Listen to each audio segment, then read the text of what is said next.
तो श्री ईशोपनिषद मंत्र 7.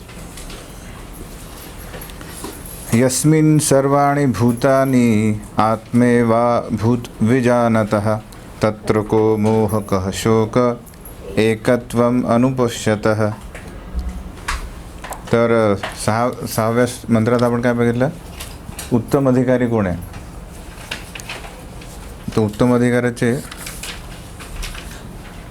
जे गुण आहेत त्याच्यातलं त्यालाच अनुसरून आता त्याचे अजून काही गुण बघणार आहोत आपण. तर त्याचा गुण न म्हणता त्याची चेतना काय आहे उत्तम अधिकाराची, की जो या मंत्र 7मध्ये काय आपल्याला या उत्तम अधिकाराच्या चेतनेद्वारे आपल्याला काय काय ज्ञान प्राप्त करायचं, तर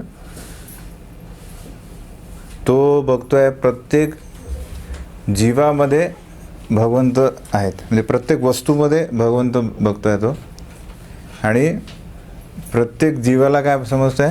भगवंतांचा अंश समजतंय. हे आपण मंत्र 6मध्ये बघितलं आहे. तर आता उत्तम अधिकारी या मंत्र 7मध्ये काय बघतोय? तो एकत्वम अनुपश्यत. तर तो बघतोय की भगवंत आणि जीव हा गुणात्मक दृष्ट्या काय एकच आहे, पण परिमाणात्मक दृष्ट्या खूप फरक आहे. एक संपूर्ण आहे आणि एक अंश आहे. त्याचे आपण उदाहरणं बघणार आहोत. तर क्वालिटी वाईज काय आहेत? दोघेही एकच आहेत, पण क्वांटिटी वाईज काय आहेत? दोघांमध्ये खूप फरक आहे, अफाट फरक आहे. तर हे जे एकत्वम आहे, म्हणजे जीव आणि भगवंत, हे कोण बघू शकतं? तर फक्त उत्तम अधिकारी आणि मध्यम अधिकारी हेच बघू शकतात. कनिष्ठ अधिकारी इतपत त्याचं जे ज्ञान आहे हे प्रगत झालेलं नाही आहे. तर हा भाषांतर आपण होत आहे. जो सर्व जीवांना गुणात्मक दृष्ट्या भगवंतांप्रमाणेच असणारे आध्यात्मिक स्फुल्लिंग म्हणून बघतोय, तो सर्व वस्तूंचा खरा ज्ञाता आहे. मग त्याच्यासाठी कुठला भ्रम आणि कुठली चिंता? तर याच्यातले एक पॉईंट आपण बघणार आहोत. तर बेसिक याचा श्लोकातून काय कळायचं आपल्याला? 2 पॉईंट्स आहेत. भगवंत आणि जीव कुठल्या दृष्टीने एक आहे? गुण कसे? जे भगवंतांमध्ये जे गुण आहेत तेच आपल्यात आहेत, पण अंशात आहे. कारण आपण भगवंतांचे अंश असल्या कारणाने सगळे त्यांचे गुण पण आपल्यात कसे आहेत? परिपूर्ण नाही आहेत आपल्यात. तर गुणात्मक दृष्ट्या एक आहे, पण परिमाणात्मक म्हणजे क्वांटिटी वाईज खूप फरक आहे. त्यात आपण एक नाही आहेत. जसा आणि दुसरं एकत्वमचा दुसरा अर्थ पण असा आहे की जसं एखाद्या घरात एखाद्या जे म्हणजे 4-5 मुलं आहेत, पण आपल्या वडिलांचा जो एक आदेश आहे की माझ्या घरात संध्याकाळी 7 नंतर कोणी बाहेर दिसलं पाहिजे, नको, सगळे 7च्या आधी घरी आले पाहिजे, हो की नाही? हा त्यांचा काय एक नियम आहे. तर सगळे मुलं त्यांचा नियम पालन केलं तर काय झालं? फादर आपलं पालक खुश, आहे की नाही? त्याचप्रकारे आपले सगळे अंश जे आहेत त्यांनी पण काय पालन करायला पाहिजे? जे संपूर्ण जे परमसत्य जे भगवान आहे त्यांचे जे नियम आहेत ते पालन केल्यानंतर काय होतील? भगवंत खुश होतील. तर इवन आपण या भौतिक जगात पण यज्ञाद्वारे सुखी राहून मोक्ष प्राप्त करू शकतो. भगवंत स्वतः सांगतात 3ऱ्या अध्यायात की सगळे 3.11 त्यात 3रा अध्याय आणि 11व्या श्लोकात काय सांगतात आहे? 10व्या श्लोकात हे भगवंत आपले देवता आणि हे जे जीव म्हणजे प्रजापती हे सगळे मी कशासाठी उत्पन्न केले, कशासाठी निर्माण केलेलं आहे? की दोघांनी एकमेकांशी काय सहाय्य करावं. जीव जे आपलं भूलोकावर जे मनुष्य आहे त्यांनी काय करावं? यज्ञ करावे, ज्यात मेन अधिष्ठाता कोण असतो? विष्णू. पण इतर ज्या गोष्टी ज्या हव्या आहेत त्यांच्यासाठी तर इतर देवतांची पण उपासना करू शकतात आणि एकमेकांना सहाय्य करू शकतात. त्यामुळे या भौतिक जगात पण दोघंही सुखी राहू शकतात आणि मोक्ष प्राप्त करू शकतात. तर अशा प्रकारे काय झालेलं आहे, हा एक इंटरेस्ट म्हणून याचा काय म्हणू आपण की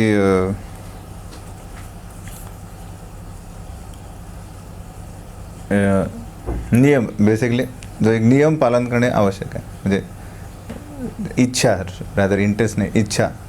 जे भगवंतांची इच्छेचं पालन केलं, त्यांची इच्छा काय त्याचं पालन करणे, त्यांना खुश करण्याचा प्रयत्न करणे, तो आपला एक हेतू असला पाहिजे. उदाहरणार्थ आता हे जो गुणात्मक दृष्ट्या आणि परिमाणात्मक दृष्ट्या आपण भगवंतांची एक आहे, हे याचं उदाहरण काय आहेत. जसं आपण शेतात समजा एखादा लाकडाला आग लावली तर हवा आल्यानंतर काय होतं, त्याच्या ठिणग्या उडतात, हो की नाही.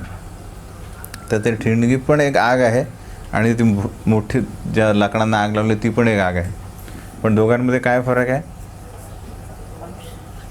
तो ठिणगे ते बरेचसे ठिणग्या उडतात, त्या काय तो त्या आगीचे काय ते अंश आहेत. पण परिमाणात्मक दृष्ट्या आग आणि ठिणगी एक आहेत का, दोघांमध्ये फरक आहे. त्याचप्रकारे आपल्यात फरक आहे. भगवंतांमध्ये सर्व जे गुण आहेत हे पूर्ण आहेत, संपूर्ण. आपण पहिल्याच श्लोकामध्ये बघितलं की, पण अंशामध्ये फक्त 80% आहेत. आता तात्पर्यात लिहिलं आहेत की कोणाकडे आपण याची चर्चा पण केलेली आहे की कोण असा जीव आहे ज्यात हे 80% गुण असतात. भौतिक जगात एक असं व्यक्ती म्हणजे जो शिवजी हे जीवतत्व आहेच नाही. शिवजी एक शिवतत्व आहे. शिवतत्व ब्रह्माजी जे आहेत त्यांच्यात सर्वोत्तम गुण असतात 80%. आणि नंतर मग आपले असे कमी म्हणजे देवतागण आणि नंतर मनुष्य, नंतर असुर, अशा प्रकारे ते कमी गुण होतात. तर 80%पेक्षा जास्त गुण कोणी म्हणजे गुण काय म्हणतात त्याला प्रस्थापित पण करू शकत नाही स्वतःत किंवा अर्जित करू शकत नाही. आणि हे पण गुण कसे आहेत, आपल्यात पूर्ण आहेत का, 80 गुणच आहेत. 80% गुण ते पण अंशातच आहेत, म्हणजे विविध प्रमाणात आहेत. जसा ब्रह्मदेवाने आपल्या स्वतःचा या अंधकारातून म्हणजे अंधकाराचं जे आवरण आहे ते त्यांनी काय केलेलं आहे, आपल्या ज्ञानाने दूर सारवलेलं आहे. त्यामुळे त्यांच्यात ते गुण आलेले आहेत. पण जसे आपण झाकल्या गेलो मायाने तेवढे गुण आपल्यात कमी असतील. समजलं की नाही. तर आपला हा जो उत्तम अधिकारी काय बघतोय, सर्व वस्तूंना भगवंतांची शक्ती म्हणून बघतो तो. अलग लक्ष. सर्व वस्तूंमध्ये भगवंतांना बघतो आणि सर्व जीवांमध्ये भगवंतांना परमात्मा म्हणून बघतो, असे त्याची. तर ज्या प्रकारे उष्णता आणि प्रकाश हे आहे म्हणजे काय, अग्नी आहे. त्याच उष्णता, प्रकाश आणि अग्नी हे सर्व एकच आहे. त्याचप्रकारे जीव आणि भगवंत गुणात्मक दृष्ट्या नेहमी एकच राहणार. दुसरं उदाहरण आहे की ज्याप्रमाणे आपण आपला समुद्रात बघतो, एक थेंब घेतला आपण आणि त्याची टेस्ट घेतली, केमिकल टेस्ट, तर त्यात काय मिळतील, सगळे जे रासायनिक त्याचे तत्व सेम असतील संपूर्ण सागरात जे पाणी आहेत. पण त्या पाण्यात किती फरक, म्हणजे एक थेंब असेल तो आणि हा सागर वेगवेगळा. तर त्याप्रमाणे हा एक फरक असतो. हे दोन उदाहरणं झाली. गुणात्मक दृष्ट्या जीव हा भगवंतांच्या सारखा एक आहे, पण परिमाणात्मक दृष्ट्या का नाही आहे, प्रश्न आहे. का नसू शकतो, का संपूर्ण आपल्या भगवंतांचे जे गुण आहेत 100% ते आपल्यात का नाही, कोणी सांगू शकेल. ते असते तर आपण इकडे भगवंत पूर्ण आहे पण आपल्यात का नाही आहे, ते आपल्यात समजा तेच गुण असते तर आपण मायेच्या प्रभावाखाली आलोच कसं असतं, हो की नाही. आणि भगवंत, आणि आपण एक म्हटलं की भगवंत काय असम ऊर्ध्व आहेत, म्हणजे त्यांच्यासारखं दुसरं कोणी नाही. मग त्यांच्यासारखं दुसरं कोणी नाहीच आणि त्यांच्या श्रेष्ठ नाही आहे, तर त्यांचे एवढे गुण आपल्यात कसे येऊ शकतात? शक्य नाही. आणि भगवंत भगवतीत म्हणतात की मोठे मोठे महर्षी आणि देवतागण पण मला जाणू शकत नाही, त्यांच्यात एवढे गुण नाही. तर मग कशा प्रकारे तुम्ही जाणू शकता?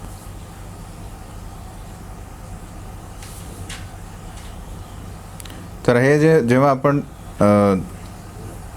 हे एकत्व जाणलं की कशा प्रकारे आपण भगवंतांशी गुणात्मकदृष्ट्या एक आहेत, हे जाणल्यावर त्याचे परिणाम काय होतील?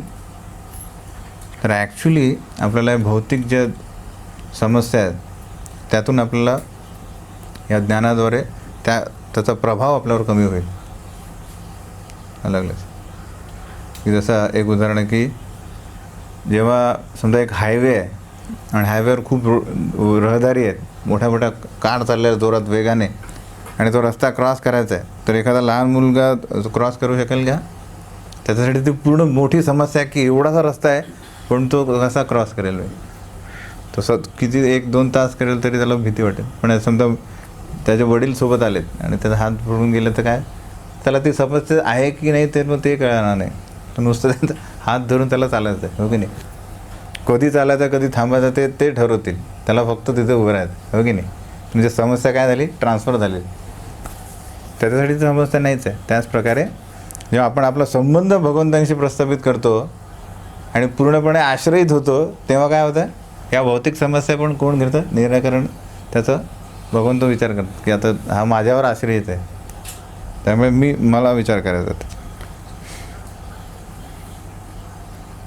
तर ज्या प्रकारे सर्व जीव या भौतिक जगात काय आहे? आनंदमय अभ्यासात, की सगळं काय आनंद प्राप्त करण्याचा प्रयत्न करतात. पण या भौतिक जगात जेव्हा आपण येतो तेव्हा या सेम आनंदमय अभ्यासात हा गुण घेऊन, हे नेचर, ही चेतना घेऊन, तर काय होत आहे ते की जागा काय आहे? चुकीची जागा आहे की इथे आपलं काय आहे? दुःखालयम अशाश्वतम. तिथे आनंदमय अभ्यासात काय मिळेल का? नाही आहे. त्यामुळे या भौतिक जगात नेहमी काय मिळेल आपल्याला? नेहमी कलह. कारण कलह काय होत आहे? तर सगळ्यांचा केंद्रबिंदू काय आहे? माझा आनंद, माझा आनंद. आणि सगळे शोधतात आणि या दुःखालयांमध्ये आनंदच नाही आहे, त्यामुळे नेहमी कलह होत आहे. पण जेव्हा केंद्रबिंदू कृष्ण ठेवू तेव्हा काय होणार आहे? आपोआप काय होणार आहे?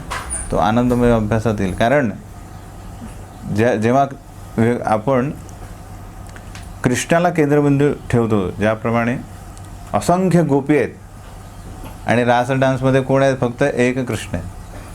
सगळ्यांना वाटतं की तो माझाच सोबत आहे, तर सगळ्यांचा केंद्रबिंदू एकच आहे, त्यामुळे सगळे सुखी आहेत, हो की नाही? सगळ्यांचा केंद्रबिंदू एक आहे.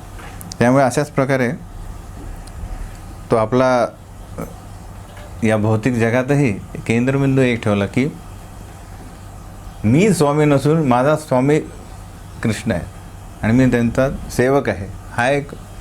ही एक चेतना ठेवली तर काय होणार आहे? सगळ्या ज्या भौतिक समस्येपायी आणि तो आनंद जो मिळत नाही तो आपल्याला मिळेल. जरी जागा ही काय आहे? दुःखालय अशाश्वतम आहे. त्यासाठी त्याचा अर्थ काय आहे की त्याच्यासाठी भ्रम कोणता आणि चिंता कसली? कारण तो काय बघता की त्या भौतिक जगातच त्याचं अस्तित्व काय? तो आध्यात्मिक जगासारखं जगतोय, त्याला चूक कळलेली आहे ती. म्हणून भगवंतांशी संलग्न होणे व त्यांच्याबरोबर कोणतीही स्वतंत्र इच्छा न ठेवता एका दिव्य उद्देशाने जीवनाचा आनंद उपभोगणे हाच आपल्या आयुष्याचा उद्देश आहे. काय उद्देश आहे आपल्या आयुष्याचा? पेज नंबर 45 त्यात दुसरा पॅरेग्राफ मध्ये केंद्रबिंदू. हां, तर भगवंतांशी संलग्न होऊन त्यांच्याबरोबर कोणतीही स्वतंत्र इच्छा न ठेवता. इथे काय झालेलं आपण आलेलो आहे? स्वतंत्र इच्छा होती म्हणून, तेव्हा म्हणून आनंद उपभोगू शकत नाही.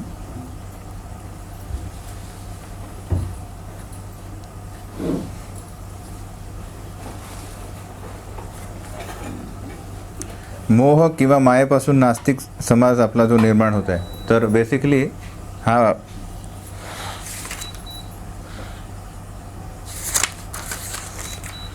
ही जी सध्याची परिस्थिती काय आहे, कलियुग म्हणजे काय, तर ॲक्च्युली आता एक लेटेस्ट त्यांनी हे घेतलेलं आहे, अमेरिकेतच त्यांनी स्वतःचे हे बघितलं की किती जण ख्रिश्चनिटी फॉलो करतात. तर पूर्वी मागच्या वर्षी 30% होती, आता ती त्याच्यापेक्षा कमी झालेली आहे. म्हणजे ते त्यांच्याच राज्यात त्यांचंच हे पालन करत नाही आहे.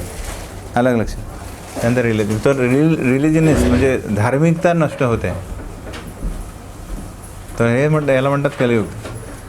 त्याला कारणीभूत काय आहे, तर ईश्वर संस्कृती. ईश्वराची गरजच काय, त्यांची संबंध ठेवण्याची आवश्यकताच काय. तर सदैव चिंताग्रस्त असलेली ही जी ईश्वर म्हणजे जिथे ईश्वराची गरज नाही, ही संस्कृती.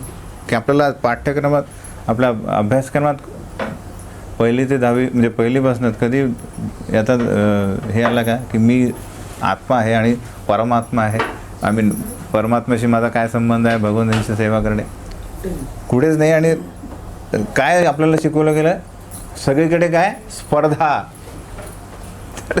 स्पर्धा म्हणजे मी एक केंद्रबिंदू. अशा प्रकारे समजा आपण एका बोर्डवर एक गोल काढला, सर्कल काढला, तर सगळे सर्कल काय होतील, एकमेकांना छेदतील आणि भेदतील ना. इथे काढला एक, इकडे एक काढला, कारण का सगळ्यांचे सेंटर वेगवेगळे आहे, हो की नाही. पण सुद्धा एक सेंटर घेतला एक केंद्रबिंदू, आणि त्याचे कितीही गोल काढले तरी एकमेकांना ते छेदतील नाही. त्यामुळे तो जी समस्या येणार नाही, तर स्पर्धात्मक जो भाव आहे तो राहणार नाही. पण या आपल्या युगात आपण काय बघतो, लहानपणीपासून आपल्याला स्पर्धा शिकवली जाते की तुला याच्या समोर द्यायचं. त्यासाठी कसं जाणार, मग द्वेष कसंही करून मला समोर जाणार. त्यामुळे काय वाटते, चिंता, सदैव चिंताच वाढते की नाही. की आपण मागे पण बघितलं की एकदा IIT म्हणजे ज्यांनी IIT जॉईन केलेलं आणि जो पास झालेला IIT पण दुसऱ्या नंबरवर आला, पण त्याला ते सहन झालेलं नाही की मी दुसरा कसा काय येऊ शकतो, आणि त्यांनी आत्महत्या केली. तर ही विचारसरणी आपल्याला कुठून आलेली, ती या पाश्चात्य सिव्हिलायझेशन, हे की नाही. की कशा विचारसरणी, जगण्याची विचारसरणी काय आहे हे शिकवल्यानंतर तो एवढा प्रगत झालेला आहे की IIT पासआउट झाला, पण तो हे सहन करू शकला नाही. काय अपयश, सोकड अपयश. तर ही त्याचा परिणाम काय आहे, ईश्वर संस्कृतीचा पहिला चिंताग्रस्त, सदैव चिंता. दुसरा म्हणजे की या पाश्चात्य पद्धतीने इकॉनॉमिकल डेव्हलपमेंट म्हणजे काय म्हणतात, आर्थिक विकास भयानक झालेला आहे. सगळीकडे सगळ्या सुखसोयीच्या वस्तू आहेत, पण या चिंतेपायी काय झालेलं आहे, जीवनाचा जो एक आनंद, इव्हन जे वैदिक फॉलोअर जे आहेत, म्हणजे वेद फॉलो करणारे लोक, जे या आध्यात्मिक मॉडर्न एज्युकेशनमध्ये काहीच नसेल त्यांना ज्ञान, त्यांना ABCD येत नसेल किंवा कुठल्याच प्रकारे हे यंत्र चालवता येत नसतील, पण तरी तेही आपलं जीवन म्हणजे वेद फॉलो करून सुखी जगत असतील यांच्या पायी. पण हे जे पाश्चात्य पद्धती आहे, त्यात ज्याला विद्या म्हणलेली आहे, त्याला ती काय आहे ॲक्च्युली, हे अविद्या आहे. कारण ती कोणाला केंद्रबिंदू ठरवते, शरीराला उपभोगण्यासाठी ज्या वस्तू बनवायच्या, त्या कशा बनवायच्या, त्या खराब झाल्यावर रिपेअर कशा करायच्या, हे ज्ञान म्हणजे ज्ञान आहे का. शरीराला स्वच्छ करण्यासाठी काय लागतं, साबण. तर त्याचे 100 प्रकारचे साबण, त्यात फेस कमी जास्त. तर ॲक्च्युली आमचे एक मित्र आहेत, त्यांचे एक मित्र IITमधून पास होऊन त्यांनी काहीतरी एक कंपनीत जॉईन केली, आणि ते म्हणे आता सध्या काय करतात प्रोजेक्ट. ते म्हणाले की आमच्या कंपनीत एक साबण आहे, तर साबणाचा फेस होतो की नाही, तर फेस होतो, तर त्याच्यात बुडबुडे होतात ना, बबल्स.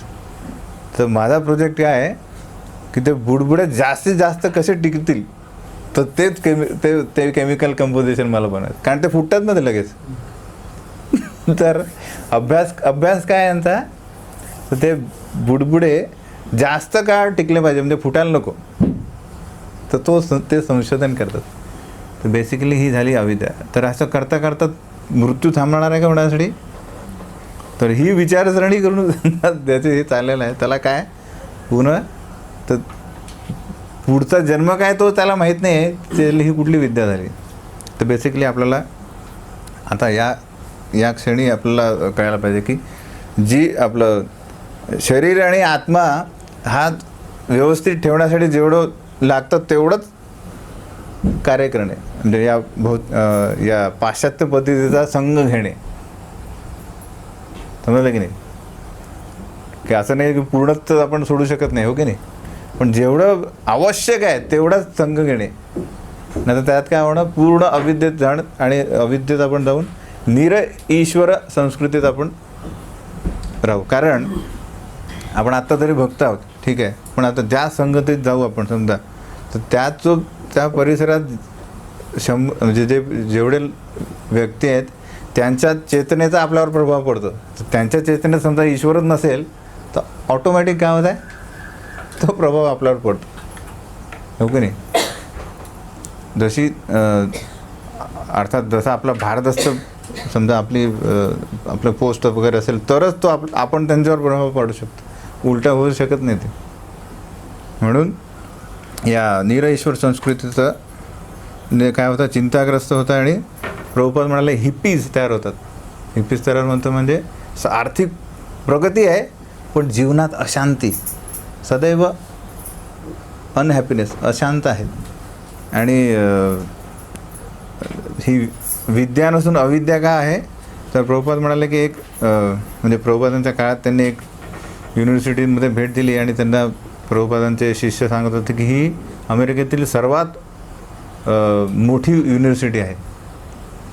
आणि हा जो स्पॉट आहे म्हणाले ते उंच की तो कशासाठी प्रसिद्ध आहे, तर इथून सगळे जे युवा आणि युवती काय करतात, तिथून उड्या मारत आत्महत्या करतात.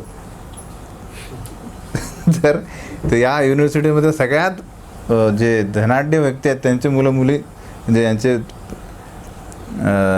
छात्र त्यांचे विद्यार्थी येतात, मुलं आणि मुली येतात, आणि ते काय करतात की सर्व उपभोगण्याच्या सोयी आहेत तरी अशांत असल्या कारणाने इथून आत्महत्या करतात. त्यामुळे हे फेमस आहे. हा जो पॉईंट आहे, तर हे काय देत आहे, तर पाश्चात्य पद्धती ईश्वर संस्कृती आपल्याला काय देत आहे परिणाम, तर या सर्व गोष्टी.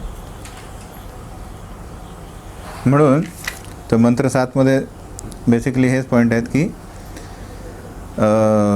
याला प्रोत्साहन देणारे कोण आहेत, तर म्हणजे आता ॲक्च्युली ईशोपनिषद प्रभुपादांनी तात्पर्य दिला 1970-75मध्ये. तर तेव्हा त्या काळचे जे पॉलिटिशियन्स आहेत त्यांनी हे प्रोत्साहन दिलं. त्यामुळे आता आपल्याला काय झालेलं आहे की भरपूर मॉडर्न एज्युकेशनमध्ये कुठल्याच प्रकारे हे आत्मा, परमात्मा आणि भगवंतांचा समावेश नाही आला, कुठल्याच प्रकारे धर्म याचा समावेश करण्यात नाही आला. त्यामुळे प्रभुपाद लिहितात की हे जे मुंडेन पॉलिटिशियन्स म्हणजे हे राजकारणी लोक आहेत, हे यांना प्रोत्साहन देतात.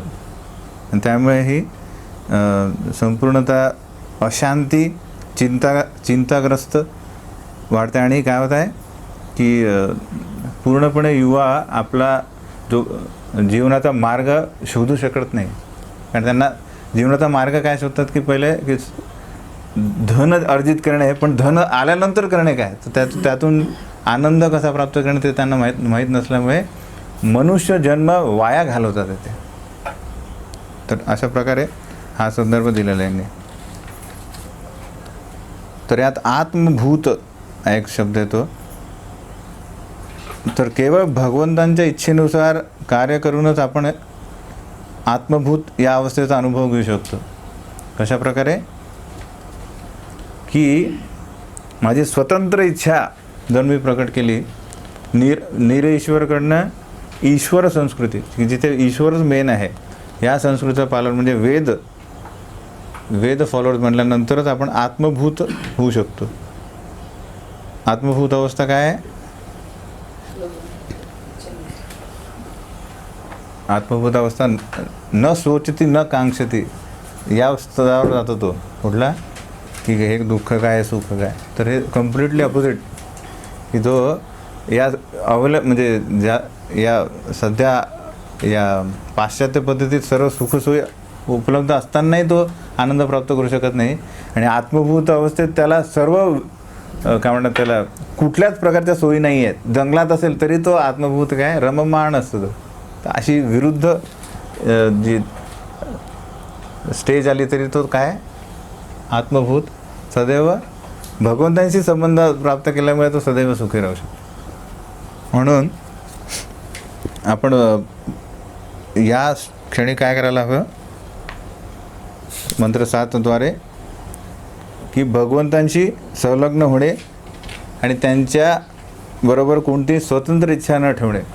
त्यांची इच्छा आपली इच्छा समजणे. जशा प्रकारे उदाहरण दिलं आपण एका घरात पालक जे नियम ठेवतो त्याचे सर्व मुलं काय करतात ते त्या नियमाचं पालन केलं तर काय कुटुंबात सुख येईल, आनंद होईल. नाही तर काय होईल नुसतं एकमेकांना ओरडणे होईल की 11 वाजता का आला.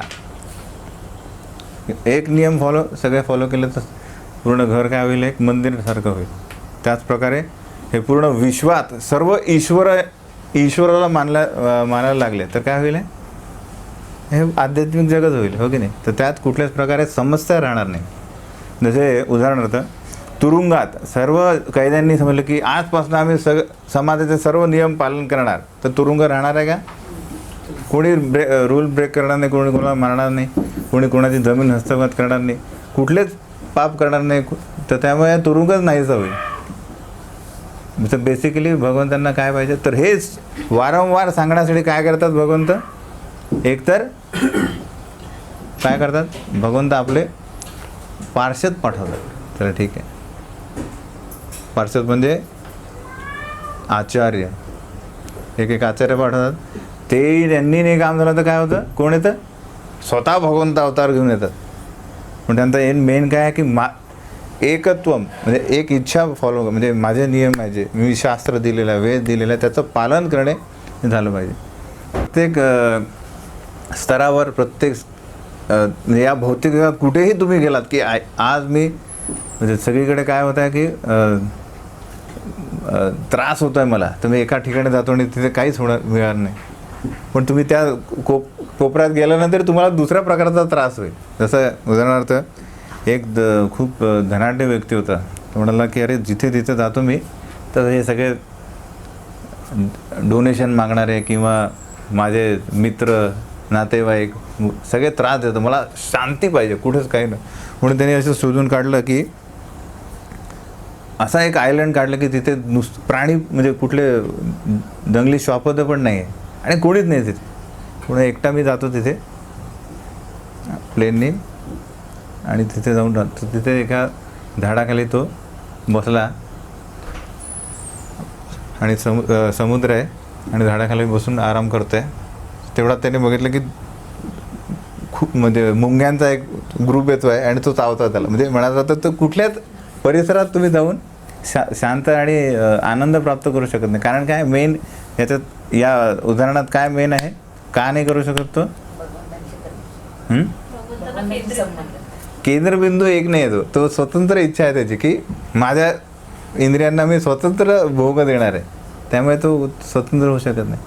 सेवा भगवत सेवा हाच एक मार्ग आहे ज्याने आपण आपल्या या भौतिक इंद्रियांना पण आनंद प्रदान करू शकतो. नाही तर तुम्ही कुठल्याही सर्व सोयी असतील सर्व पैसा असतील वैभव असतील तरीही ती कमतरता जाणवेल तुम्हाला.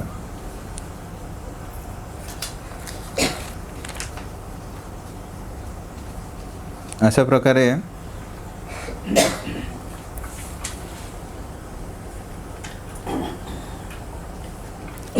तर ही जी दिव्य अवस्था आहे आत्मभूत अवस्था या दिव्य अवस्थेच्या पूर्ण जाणीवेने जीव तात्काळ भगवान श्रीकृष्णांच्या चरणकमलांचा आश्रय घेतो. परंतु असा महात्मा अत्यंत दुर्मिळ आहे. आपण बघतो की नाही हे आपण सध्या आपल्या भक्तांच्या समवेत पण आपल्यात भेदभाव म्हणजे मतभेद होतात हो की नाही. त्यामुळे आपण बघू शकतो की आपण हाच तर अजून मध्यम अधिकारी पण हे नाही केलं की सगळ्यांमध्ये एक भगवंत बघणे, परमात्मा बघणे आणि हे भगवंतांचा दास आहे, हा प्रभू आहेत. त्यामुळे हा अत्यंत दुर्मिळ स्तर आहे. पण मात्र एकदा प्राप्त झाल्यानंतर आपल्याला मोह, क्लेश, सांसारिक दुःख आणि जन्ममृत्यू अशा वर्तमान जीवनातील हे जे अनुभवण्यास मिळणाऱ्या दुःखांना थारा नसतो. एकदा हा स्तर प्राप्त झाल्यानंतर हे सगळं काय होणार आहे, सगळे आवरणं निघून जातील. हाच ईशोपनिषद मंत्र 7चा उपदेश आहे. मंत्र 8.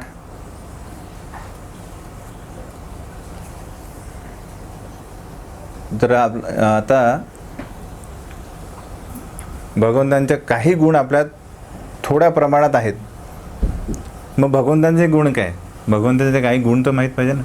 तर मंत्र 8 सांगतात काही भगवंतांचे गुण.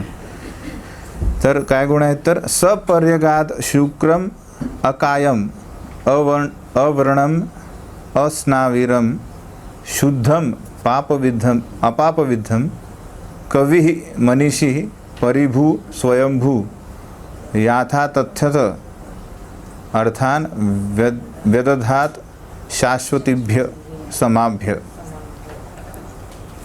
बरेच गुण दिलेले आहेत. तर काय, तर जो अनादी काळापासून प्रत्येकाची इच्छा पूर्ण करीत आलेला आहे. नित्यानाम चेतनास चेतनानाम एको बहुनाम यो विदधाती कामान. श्वेताश्वतर उपनिषदमध्ये पण हे सांगितलं आहे की नित्यानाम चेतनास चेतनानाम. सदैव आपण बघू की असंख्य जीव आहेत, त्यांच्यात चेतना आहेत, पण एको बहुनाम यो विदधाती कामान. या सर्व जीवांनाच्या इच्छा पूर्ण करणारा एकच आहे, एकच जीव आहे, तो पण चेतन आहे, तो आहेत भगवंत. आणि हे अनादी काळापासून चाललेलं आहे आणि हे पण असं संपणार नाही, ते अनादी काळ चालूच राहणार. सगळ्यांच्या इच्छा पूर्ती करणारा एकच आहे. तो कोण आहे, तो सर्वात महान पुरुष आहे, पूर्ण पुरुषोत्तम आहे. पूर्ण पुरुषोत्तम भगवान भौतिक शरीर नसलेला, म्हणजे अस्नाविरम. अस्नाविरम म्हणजे की ज्यांच्यात नसा नाही आहेत, म्हणजे आपल्या शरीरात नस आहेत. तर आपले शरीर आत्मा वेगळं आहेत, मन वेगळं आहे, हो की नाही. पण भगवंतांचं शरीर आत्मा मन सगळं एक आहे. अशा प्रकारे भगवंतांचं रूप म्हणजे फॉर्म आणि आपला फॉर्म याच्यात काय फरक आहे, जमीन आसमानाचा फरक आहे. कारण आपल्याला हे जे शरीर दिलं आहे, आपल्याला जे रूप दिलेलं आहे, हे कोणी दिलेलं आहे, भगवंतांनी दिलेलं. पण आपल्याला आपण इच्छा केली का ही आज मला हे रूप पाहिजे, आपल्याला हे जे प्रकृती जी आहे ही फोर्सफुली आपल्याला हे देते. अलग लक्षात की आपल्याला नको असेल तरी आपल्याला या देहातून बाहेर काढलं जाईल आणि नको असलं त्याही शरीरात टाकलं जाईल. तर आपल्याला कुठल्याच प्रकारे चॉईस नाही आहे. पण भगवंत असं आहे का भगवंतांचा की प्रकृती म्हणते की आता अवतार घ्या, नाही, त्यांची इच्छा, जेव्हा इच्छा आहे ते पुढे जाऊ शकते, हो की नाही.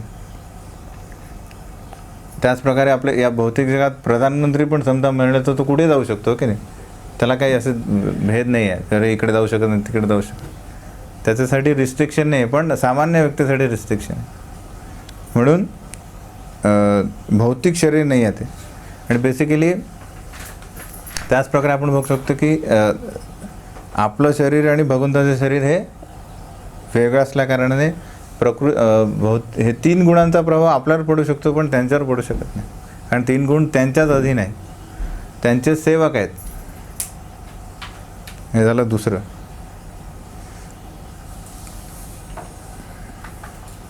आणि पहिला पॉईंट काय होतो की ॲक्च्युली भगवंत काय आहे, भगवंतांना ॲक्च्युली रूप आहे, म्हणजे निराकार नाही आहेत. जेव्हा रूपाबद्दल बोलतो आहे आपण, तर काय होत आहे, भगवंतांना ॲक्च्युली फॉर्म आहे. आणि ब्रह्मदेव काय म्हणतात आहे, भगवंतांचा रूप काय आहे, तर सच्चिद आनंद विग्रह. आपल्यासारखं नाही आहे, असत अचित आणि अनानंद नाही आहे. या भौतिक जगात आपलं अस्तित्व काय आहे, असत अचित आणि अनानंद, आनंद नाही आहे, ज्ञान नाही आहे आणि पूर्ण पण नाही आहे. दुसरं म्हणजे तर सर्व शक्तिमान, प्रत्येक वस्तूचा ज्ञाता आहे भगवंत. भगवंत म्हणतात की वेदाहम समतीताने वर्तमानाने च अर्जुना, भविष्यानी च भूतानी. मला वर्तमान भविष्य भूत सगळं माहीत आहे, पण बाकी तुला माहीत नाही. हे जेव्हा अर्जुन विचारतात की अरे तुम्ही हे ज्ञान या ईश्वाकुला कसं काय दिलं, मी कसं जाणू, मी आणि तुम्ही एकाच वेळेस जन्मलो आणि तुम्ही कधी दिलं हे ज्ञान, किती कोटी वर्षांपूर्वी. तर भगवंत म्हणतात की मला भविष्य वर्तमान आणि भूत सर्व माहीत आहे, तुम्हाला माहीत नाही. दुसरं अनिंद्य. अनिंद्य म्हणजे भगवंत कोणाचीच म्हणजे ॲक्च्युली आपण भगवंताची कुठली निंदा करू शकत नाही. अवर्णम आणि शरीरात शिरा नसलेलं असं म्हटलं. आणि शुद्ध. शुद्धचा अर्थ काय आहे की भगवंत असे व्यक्ती आहेत की अशुद्ध व्यक्ती पण त्यांच्या संपर्कात आला तर काय होणार आहे, शुद्ध होणार, तो व्यक्ती शुद्ध होत आहे. त्यामुळे अशा विशिष्ट त्यांचा फॉर्म आहे, त्यांचं रूप आहे. आपण समजा अशुद्ध व्यक्तींच्या संपर्कात आला तर काय होणार आहे, आपण अशुद्ध होतो, कोणी जीव. पण भगवंत इवन मोठ्या मोठ्या असुर पण आले तर असुरांचा काय होतं, उद्धार होतो त्यांच्याजवळ.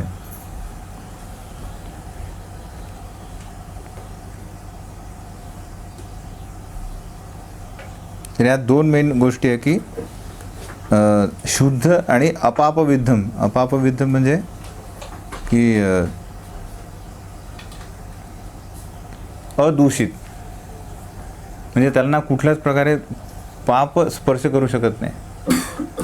जसं उदाहरणार्थ सूर्य जो आहे, सूर्याचं एक या भौतिक जगात आपण उदाहरण देऊ शकतो की सूर्य हा एक भौतिक वस्तू आहे की नाही. कुठं देवता जरी असलं तरी काय कशा प्रकारे या भौतिक जगात आहे, तर या भौतिक जगात असूनही सूर्य काय करतो आहे, इतका शक्तिशाली आहे की इकडचे जे मलमूत्र पण स्वच्छ करू शकतो तो, पण स्वतः दूषित होऊ शकत नाही. या पूर्ण भौतिक जगाची घाण तो पण आपल्या तेजाने स्वच्छ करू शकतो, पण स्वतः त्याच्यात काही फरक पडत नाही. त्याचप्रकारे भगवंत हे काय आहे, अपापविद्धम आहे. म्हणजे त्यांच्या संगतीचा प्रभाव हा सदैव चांगलाच होतो दुसऱ्यावर.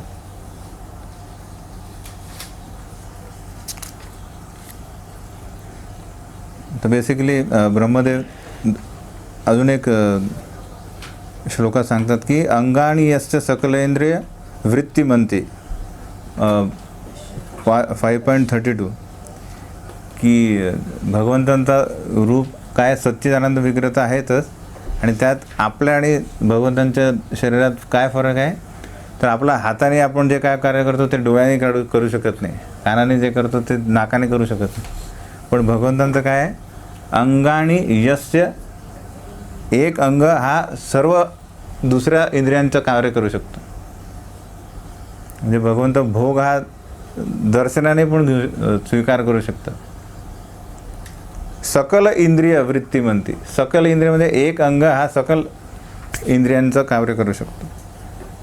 पश्यंती पांती कलयंती, की या भौतिक जगाचं काय करत असतात ते निर्मिती करतात आहे आणि नियंत्रण करतात आहे. चिरम जगंती म्हणजे सनातन काळापासून हे करतात आहे. आनंद चिन्मय सद उज्ज्वल विग्रहस, आणि म्हणून त्यांचा विग्रह त्यांचं रूप काय आनंद चिन्मय सद गोविंदम आदिपुरुषम तमहम भजावे. तर दुसरा गुण येतो यात की सर्व शक्तिमान भगवंत काय, तर शुक्रम.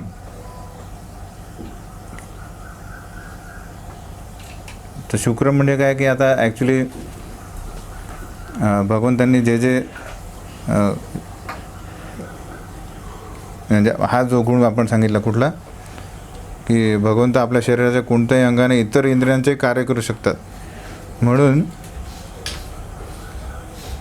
ते इतर कोणत्याही व्यक्तीपेक्षा कुठल्याही क्षेत्रात काय होतील, उत्तीर्णच होतील, इन द सेन्स समोरच राहतील, हो की नाही. समजा आज धावण्याची स्पर्धा केली तर काय होणार आहे, भगवंत काय सर्वात जलद आहेत, त्यामुळे ते पण पहिलेच येतील. आणि त्यांच्या अवतारात आपण बघतो की भगवंत लहान असतानाही मोठ्या मोठ्या राक्षसांचा त्यांनी वध केला.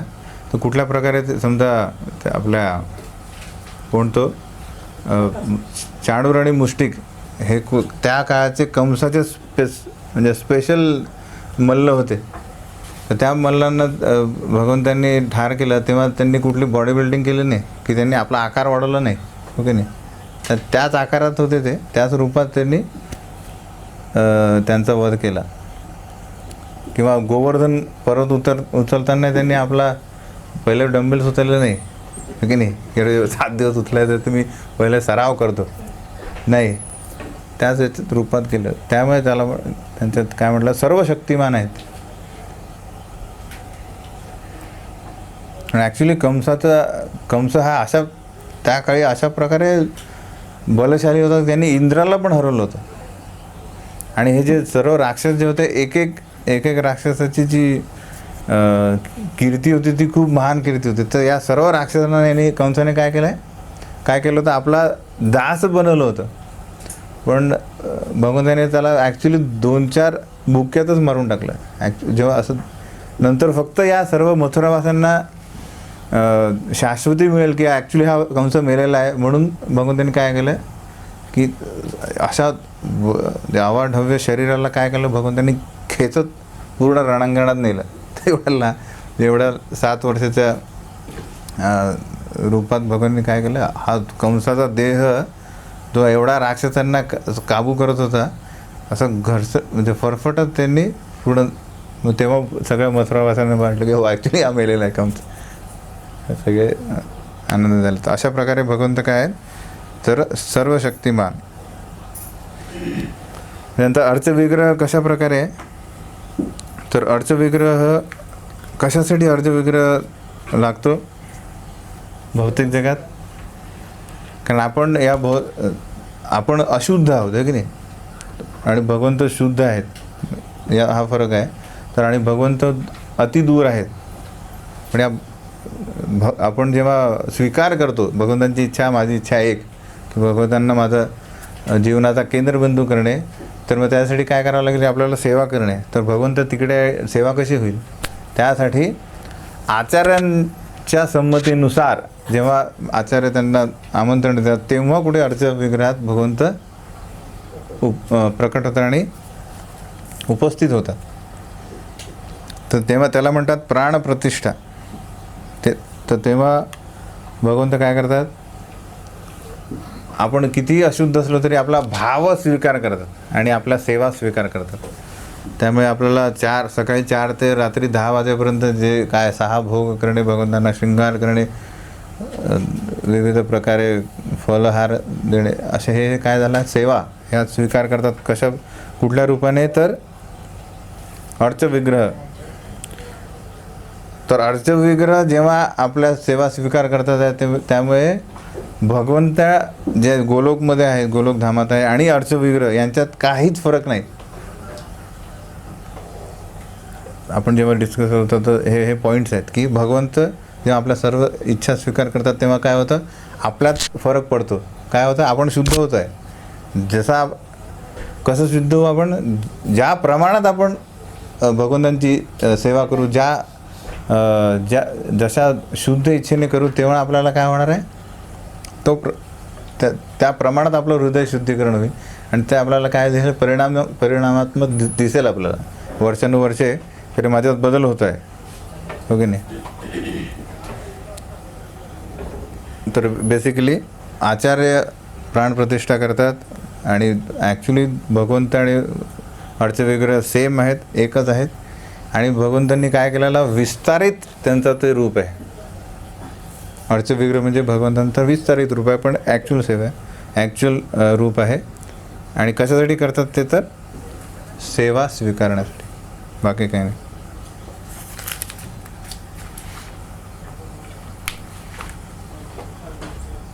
पण काही लोक ते जाणत नाही. कोण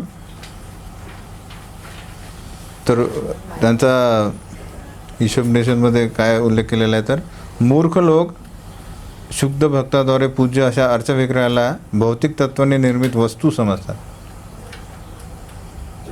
त्यात कनिष्ठ अधिकाऱ्यांचा पण समावेश होतो. तर भगवंत सर्व शक्तिमान आणि सर्वज्ञ असल्यामुळे आपल्या इच्छेप्रमाणे एखाद्या वस्तूला आध्यात्मिक बनवू शकतात आणि भौतिक गोष्टीला, एका आध्यात्मिक गोष्टीला भौतिक करू शकतात आणि भौतिक गोष्टीला आध्यात्मिक करू शकतात. हा त्यांचा गुण आहे. म्हणून एखादा दगड आहे, पण भगवंतांनी इच्छा केली की मी याच्यात प्रवेश करतो, तर तो झाला आध्यात्मिक. कारण त्यांची ती पॉवर, त्याचे सर्व शक्तिमान आहेत. जर त्यांच्यात हा गुण नसेल तर ते देव भगवंतच नाही आहे, हो की नाही. जर जसा असा गुण त्यांच्यात नसेल तर ते भगवंतच कुठले, हो की नाही. जे भौतिकला आध्यात्मिक करू शकत नाही आणि आध्यात्मिकला भौतिक करू शकत नाही, तर ते भगवंतच कोण.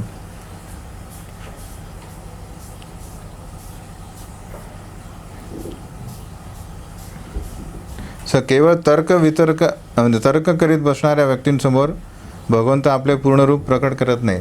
नाहम प्रकाश सर्वस्य, नाहम प्रकाश, की मी कोणासमोर प्रकट होईल हे मी ठरवतो, सगळ्यांसमोर नाही. मोहितम नाभिजानाति, की जे या भौतिक प्रकृतीशी मोहित झालेले, आकर्षित झालेले, ते मला कधीच जाणणार नाही. आणि जीवात्म्यांच्या अधोगतीचे एकमेव कारण म्हणजे काय, तर भगवंतांबरोबर असलेली संबंधांची विस्मृती होणे. तर जेव्हा या भौतिक जगाशी आसक्ती वाढली तर त्याच वेळेस काय होत आहे की आपले भगवंतांशी जो संबंध आहे त्याची विस्मृती होते, आहे की नाही. एकाच वेळेस दोन गोष्टी होते, एकीकडे आसक्ती होते तर इकडे सोडावं लागेल की नाही एक पाय. हा संबंध सुटला तर इकडे संबंध जोडतो. उदाहरणार्थ की जर एखाद्याला तर भगवंत कशा प्रकारे सगळ्यांच्या गरजा पूर्ण करतात आहे, हा एक पॉईंट होता. भगवंत सगळ्यांच्या गरजा पूर्ण करतात, सर्व जीवांच्या योग्यतेप्रमाणे. त्या व्यक्तीच्या ये यथामान प्रबोध्यन्ते तामसते भजाम्यहम. तुम्ही ज्या प्रकारे माझ्याकडे याल, पैसा आर्तो अर्थार्थी जिज्ञासू ज्ञानीचं भरदर्शक, तर जे जे तुम्ही मला मागाल त्या प्रकारे मी. म्हणून योग्यतेप्रमाणे आणि इच्छा, म्हणजे योग्यतेप्रमाणे ती इच्छा भगवंत पूर्ण करतात. उदाहरणार्थ जर एखाद्याला उच्च न्यायालयातील न्यायाधीश व्हायचे असेल तर त्यासाठी काय व्हावं लागेल, एक पात्र व्यक्ती व्हावं लागेल, सर्व त्या एक्झाम पास व्हावे लागतील. पण तो जो ॲक्च्युली जो रिटायर्ड होतो आहे किंवा जो ती डिग्री देणार आहे त्याला खुश करणे पण आवश्यक आहे. तो प्रसन्न झाल्यानंतर त्याच्याशी इंटरव्ह्यू दिल्यानंतर त्यांनी बघितलं पाहिजे की हा योग्य व्यक्ती, तरच ते काय होणार आहे ॲक्च्युली तुम्ही होणार. तर ती भगवंतांची कृपा पण आवश्यक आहे.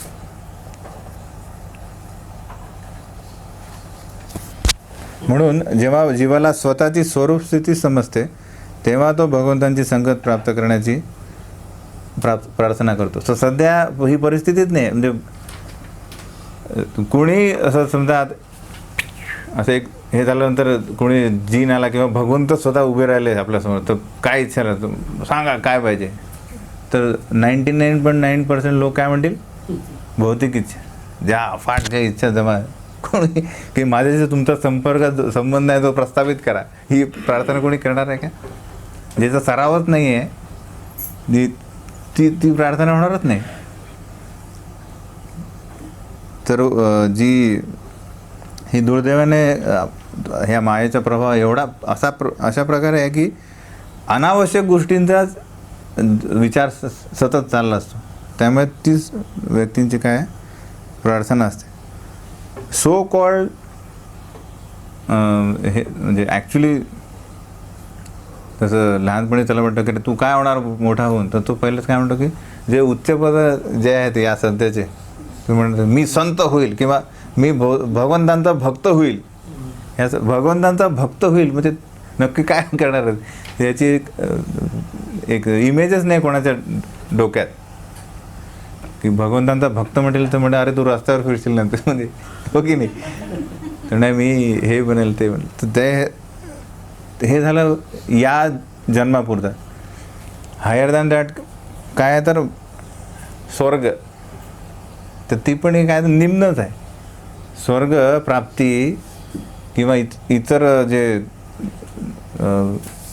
उच्च जे ग्रह आहेत ब्रह्मलोकापर्यंत, ते पण काय ॲक्च्युली म्हणजे या पूर्ण आपला भगवंतांचे संबंध प्राप्त करण्याच्या दृष्टिकोनातून हे निम्नच आहे, म्हणजे निंद्य आहे. इन द सेन्स आपण त्याला अनावश्यकच आहे. कारण मेन काय आहे, हे ब्रह्मलोकापर्यंत पण गेल्यानंतर आपण कुठे आहोत, त्या तुरुंगातच आहोत, बाहेरच गेलेलोच नाही. जसं एखादा आपला नारळ घेतलं तर नारळामध्ये आतमध्ये तुम्ही आता त्या पाणी आहे आणि किंवा मग मलाही होईल, पण तर ॲक्च्युली काय तर आतमध्येच आहे ना दोन्ही पण त्या वर्तुळाच्या बाहेर निघालो नाही. त्यामुळे सर्व काय झालं, ते जिथे जिथे झालं तिथे जन्म मृत्यू हे येणारच तुम्हाला. ती व्याधी काय सतत ती बंधुकी कधी येणार, म्हणजे इन द सेन्स मृत्यू कधी येणार हे तुम्हाला कधीच माहीत पडणार. त्यामुळे ही चिंता सतत राहणार आहे. तर त्यातून बाहेर निघणे म्हणजे काय, ती प्रार्थना करणे. नाही तर नुसतं काय म्हणणार, त्या सर्व बहुशाखाही अनंताश्च बुद्धयो अव्यवसायी नाम, जे व्यवसायी नाही आहेत. व्यवसाय आपला काय, व्यवसायात्मिका बुद्धी एकेह कुरु नंदना, की हा संबंध प्रस्थापित करणे भगवंतांशी, हाच एक मनुष्य जीवनाचा काय उद्देश आहे. तो जो उद्देश ठेवणं ते व्यवसायात्मिक आहे. नाहीतर मग तो एक उद्देश बाहेर काढला की बहुशाखा, म्हणजे या प्रकारे आनंद, या प्रकारे आनंद, या प्रकारे आनंद, या लोकात त्या लोकात किंवा भूलोकातच विविध सिटीमध्ये जाऊन याला अंतच नाही. म्हणून त्याला म्हणलं आहे बहुशाखा अनंताश्च बुद्धयो अव्यवसायिना, ज्यांच्यात कधीच ती ते डिटर्मिनेशन येणार नाही, असे लोक आहेत. आणि श्रीमद भागवतात प्रल्हाद महाराज सांगतात आहे की मतिर्न कृष्णे परतो स्वतो वा, जे ग्रहोव्रतानां, मतिर्न कृष्णे म्हणजे हे जे लोक आहे ग्रहोव्रतांना, म्हणजे बेसिकली जे ग्रह आसक्त आहे की यांना समजा तुमचं आपल्या या विष्णू हे आपलं जे ध्येय सांगितलं, कोणी सांगितलं, परत दुसऱ्याने सांगितलं की अरे हे असं असं आहे, जीवनाचा उद्देश विष्णू आहे, तर ते कधीच मान्य करणार नाही. मर्तीर्न कृष्णे परत स्वतः, स्वतःहून पण कधी ध्येय प्राप्त करण्याचा प्रयत्न करणार नाही.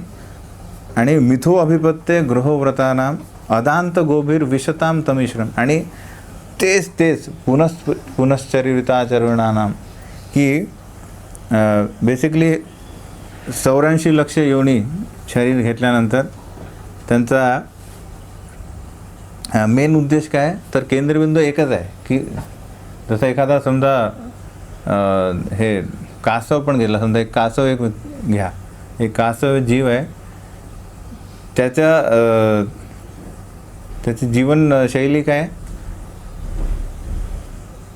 सेम एक दिवस उजाडला, एवढं डिस्टन्स चालणे, एवढं खाणे, आणि कुठला शत्रू आला तर काय प्रोटेक्शन, आणि आपले कुटुंबाचा वाढ करणे, हो की नाही. तर आहार निद्रा भय मैथून याच्या बाहेर काय आहे का, तर बेसिकली या 84 लक्ष योनीत सेम पुनश्चरिताचरणा, तोच जीव समजा तो मेला आणि दुसरा सर्प झाला, सर्पातही तेच तर सेम सिमिलरली एक तेच इच्छा आहे केंद्रबिंदू, की याच्यात मी स्वतःच्या इंद्रिय उभं होऊन घेतलं नाही, म्हणून दुसरा अशा. त्या दिवशी आपले प्रभुपाद डिसायपल आले होते मागे, त्यांनी एक क्लास दिला, तर त्यात ते सांगत होते की जस्ट इमॅजिन की या कलियुगातच आपले किती जन्म झाले असतील. आता कलियुग आपला समजा आता या क्षणी समजा आपलं आयुष्य समजा 100 असेल, म्हणजे 100 तर नाहीच आहे कोणी, पण 100 ते आताच आहेत. तर त्याच्या, आणि आता किती वर्ष झाले समजा 2015 आले ना, म्हणजे तर त्यात आपले या मनुष्य शरीरातच फक्त एवढं आहे, तर बाकी शरीरात एवढे आपले हे नसते. जीवनकाल आपला एवढा नसतो, तर कित्येक आपण जन्म घेतले. तर विचार करा, सतयुगातून आणि जेव्हापासून आपण या भौतिक जगात आलो तेवढ्यात कितीदा फिरलो असो, तरी ती आसक्ती किती जबरदस्त आहे की तो केंद्रबिंदू सोडणे नाही, की मी कृष्णाला केंद्रबिंदू करणार नाही, माझा एक बिंदू. त्यासाठीच मग ते कसे म्हणतात की म्हणून प्रचार करता करता एखादा कोणी हे होतो, सिरियस होतो, हो की नाही. आपण समजा एखादा 1000 लोकांना एक क्लास दिला, त्यातला कधी असे 2-3 क्लास दिल्यानंतर एखादा काही प्रश्न विचारायला येतो की ॲक्च्युली काय आहे, बाकी 999 तर येणार पण नाही. हा आहे मायेचा प्रभाव. तर म्हणून प्रल्हाद महाराज म्हणतात आहे त्यांच्या राक्षस मित्रांना की हे पुनः चरिताचरणा, तो ग्रहव्रत म्हणजे यांनी व्रत घेतलं आहे की ग्रह सोडणार नाही, म्हणजे माझा केंद्रबिंदू सोडणार.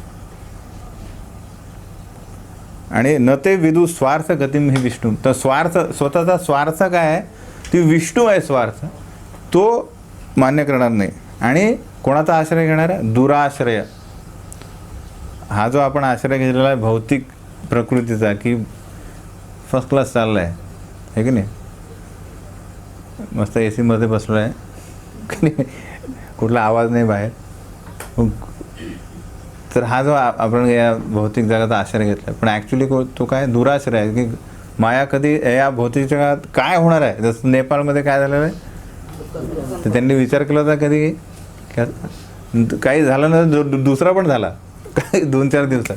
तर बेसिकली प्रत्येक क्षणी या भौतिक जगात काय अशाश्वत आहे. त्यामुळे आपला स्वार्थ जो आहे तो जाणून आपलं ध्येय, त्यांना आपलं ध्येय बनवणे आणि त्यानुसार आपले कार्य करणे हे खूप महत्त्वाचं आहे.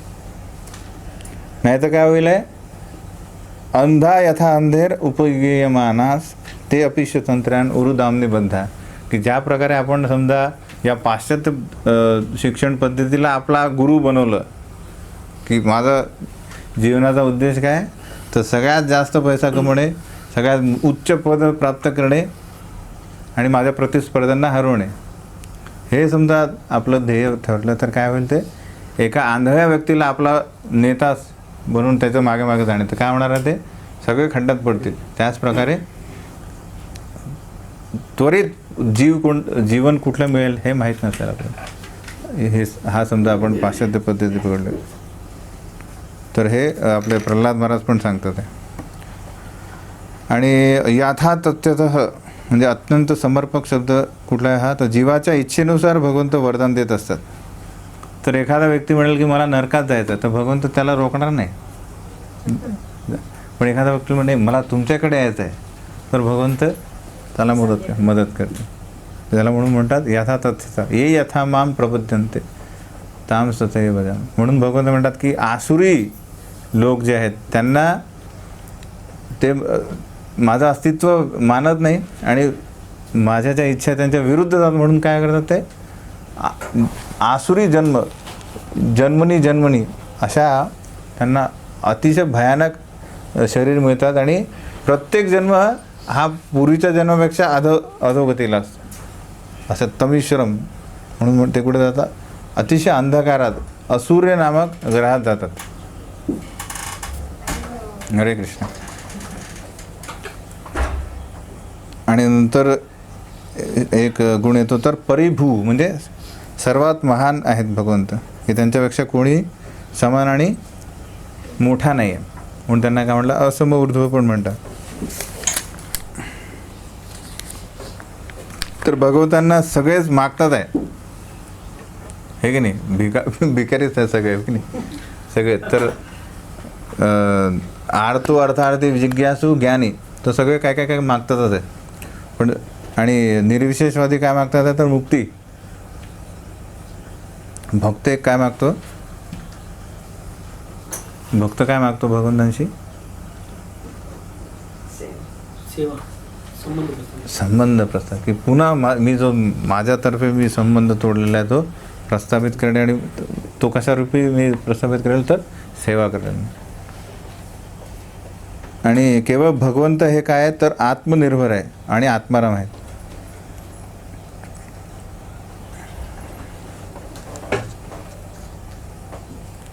आणि त्यांनी कशा प्रकारे बालपणाचा विविध राक्षसांचा वध केला, आणि हे कशा प्रकारे शुद्ध आहे भगवंत, तर भगवंतांनी जेव्हा रासनृत्य केलं तेव्हा कोणतेही सामाजिक बंधन आणि निंदा यांची पर्वा न करता त्यांनी रासनृत्य केलं. म्हणजे म्हणाल तर त्यांच्यावर कुठल्याच प्रकारे एखादी गोष्ट निंदे आहे किंवा पाप आहे तरी ती भगवंतांनी केल्यावर त्यांना ते पाप आणि निंदे होणार नाही, त्या कारण ते शुद्ध होऊन जातं. त्यामुळे आणि आता प्रूफ काय, तर प्रूफ आहे की चैतन्य महाप्रभू स्वतः काय संन्यासी आहेत तरी ते गोपींना वर्शिप करतात, गोपींची उपासना करतात आहे की ज्यांनी रासनृत्य केलं भगवंतांचे. तर हे झालं आहे नंतर प्रूफ.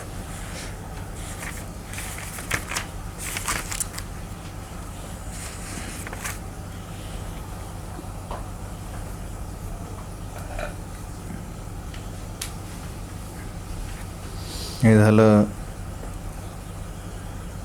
आणि भगवंतांचा स्पर्श शुद्ध काय, तर भगवंतांचा स्पर्श आपल्याला कोणालाही, कोणी त्यांच्या सानिध्यात आला तर तो त्याला शुद्ध करतो. उदाहरणार्थ आपला जो नृग या राजा होता, तो आपल्या कार्यानुसार काय झाला होता, तर एक सरडा झाला होता मोठा, पण भगवंतांनी त्याला फक्त स्पर्श करून वरती काढला तर तो त्याचा त्याने उर्वरित देह त्याला प्राप्त झाला. म्हणून त्याला भगवंतांना काय म्हणतात, अँटीसेप्टिक म्हणजे शुद्धम.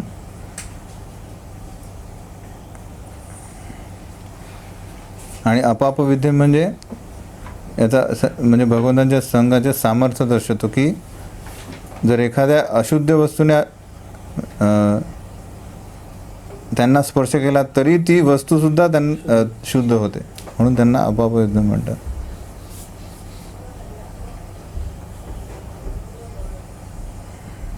म्हणून भगवद्गीतेत सांगितलं की अपि चेत सुदुराचार भजते माम अनन्य भाग. जरी सुरुवातीला भक्त किती प्रकारे अशुद्ध असेल तरी भजते माम अनन्य भाग, तो माझी भक्ती करत असेल तर तो महात्मा आहे. हा भगवंतांचा एक गुण आहे, तो अपापविद. कारण त्यांना पाप स्पर्श देखील करू शकत नाही, ते आपण हे केलेलं आहे. आणि सूर्याचं उदाहरण दिलं तर जेव्हा सूर्य हा कोण आहे की भगवंतांचा एक अधिकृत व्यक्ती आहे, त्याच्यात एवढी शक्ती आहे की तो या भौतिक जगात कुठलीही अशुद्ध वस्तू त्याला शुद्ध करू शकतो. तर भगवंतांची शक्ती आपण कल्पनाही करू शकत किती भगवंत शुद्ध असते. हे 2 श्लोक झाले. मंत्र 7 आणि 8. तर 8मध्ये काय बघितलं आपण, काही भगवंतांचे गुण. 7मध्ये काय करतात की आपण बघितलं की जीव आणि भगवंत आहे गुणात्मक दृष्ट्या एक आहेत पण परिमाणात्मक दृष्ट्या नाही आहेत. मग भगवंतांचे काय गुण आहेत, काही गुण विशिष्ट गुण बघायचे आहेत. तर ते गुण आपण बघितले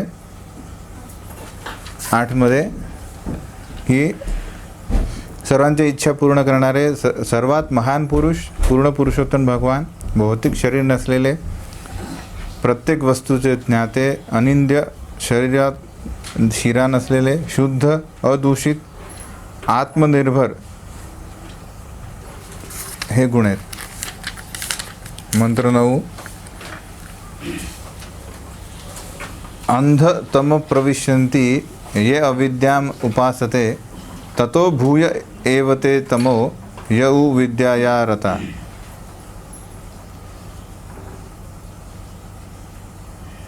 तर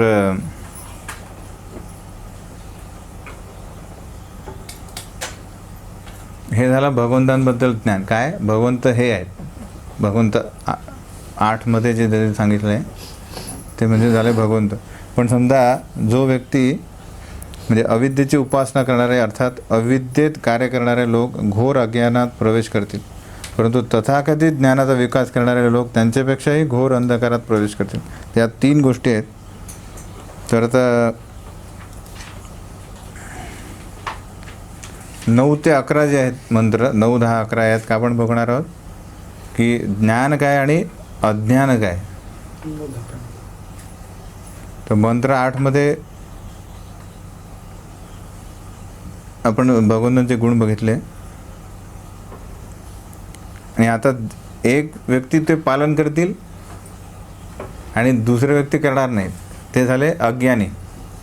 तर त्यांचा परिणाम काय होईल, त्यांनी हे पालन न केलं त्यांची काय गत काय होईल, त्यांचं भविष्य काय. तर या मंत्रात काय सांगितलं आहे की जे अविद्येत कार्य करणार आहे ते तर घोर अज्ञानात प्रवेश करतीलच, पण जे तथाकथित ज्ञानाचा विकास करणारे आहेत ते तर घोर अंधकारात जातील. म्हणजे ते त्यांच्यापेक्षाही खराब आहेत. ते काय करतात आहे की सो कॉल्ड नॉलेज ज्यावर ते प्रचार करतात आहे ते त्याच्यावर ते अज्ञानात राहणाऱ्यांपेक्षाही अंधकारात त्यांनी प्रवेश करतील. त्याला म्हणतात सुडो स्पिरिच्युअलिस्ट. एक प्रकारे तुम्ही भौतिकवादी बना, चालेल हे की नाही. आपल्या कार्यानुसार कर्मानुसार शरीर धारण करा, हो की नाही, किंवा अज्ञानात राहा. पण सुडो स्पिरिच्युअलिस्ट म्हणजे हाफ नॉलेज, की भगवंतांचा कारण वेशभूषा करून, समजलं की नाही. तसं एक गाढा होता, तो काय करायचा, त्याला रोज त्याचा मालक खूप मारायचा आणि खायला खूप कमी द्यायचा. थोडं रे काय लाईफ आहे आपलं. थोडं एकदा तो थोडा वेळ मिळतो तर तो जंगलात चरायला जातो. चरता चरता त्याला दिसतं की एका वाघाचं जे कातडं आहे ना त्याला दिसतं. ते म्हणतो अरे ठीक आहे, काय करतो मी, वाघाचं कातडं घालतो आणि गावात जातो. तर तो ते घालून गावात जातो तर सगळे पळतात. तर म्हणणारे सगळे भीतात आहे मला. तर तो ते काढतच नाही आणि पूर्ण गावात फिरतो, सगळे पळायला लागतात. तो शोधत शोधत आपल्या मालकाच्या घरात जातो आणि तिथे तो तारा तिथे खायला लागतो. आणि तिथे खायला लागतो तर तिथे तेवढ्यात त्याला आपले मालक शोधतो, अरे हा आला नाही म्हणून त्याला आवाज देतात. तर आपल्या आवाजाने तो काय करतो, गाढवाच्या आवाजाने उत्तर देतो. तेव्हा माहीत पडतं की अरे हा वाघ नसून गाढवा आहे, तो त्याला अजून मार पडतो. तर बेसिकली त्याच प्रकारे भगवंत या व्यक्तीला जो लोकांना मार्गभ्रष्ट जो करणार आहे त्याला जास्त शिक्षा मिळतील. तो घोर अंधकारात जाईल तो, म्हणून तो अतिशय अनिंद्य आहे सुडो स्पिरिच्युअलिस्ट. कारण तो बेसिकली काय करत आहे, तो स्वतः तर नरकात जातो आहे पण त्याच्या फॉलोअर्सला पण घेऊन जातात. तो प्रचार जो करतो त्यांना पण ती विद्या देत आहेत. म्हणून अज्ञान, अविद्या आणि विद्या या 3 गोष्टी. अज्ञान म्हणजे कुठलंच ज्ञान नाही, भगवंत कोण आहे, मी कोण आहे. अविद्या म्हणजे थोडं ज्ञान, म्हणजे भगवंत माहीत आहे कोण आहेत पण ते सांगणार नाही. आपला जो हेतू हे साध्य करण्यासाठी सुडो स्पिरिच्युअलिस्ट. आणि ॲक्च्युअल विद्या काय, म्हणजे जी ज्ञान काय आहे ती एक गोष्ट. तर सर्वात यात घातक काय आहे, धोकादायक, तर ही अविद्या.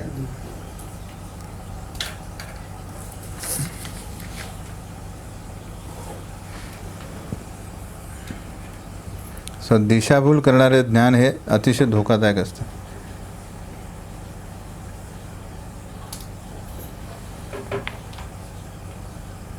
तर ॲक्च्युली गतकाळात हे कोणीच जास्त हे सुडो स्पिरिच्युअलिस्ट नव्हते, कारण सर्व जनता पण काही फार ज्ञानी होती, धार्मिक होती. त्यामुळे त्यांना माहीत होतं की ॲक्च्युली ज्ञान काय.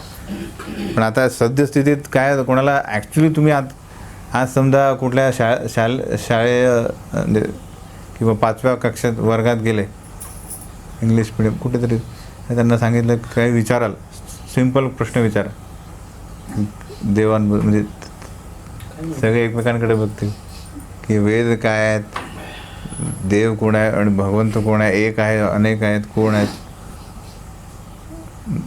आणि देवतांचं काय स्तर काय, काही माहीत नाही. म्हणून सध्या परिस्थितीत हे दिशाभूल करणारे कोणी दिशाभूल करू शकतो. म्हणून हे अधिक समर्पक हा श्लोक इथे आहे. आधुनिक संस्कृतीत हा शिक्षणाच्या क्षेत्रात खूप प्रगत आहे. कुठलं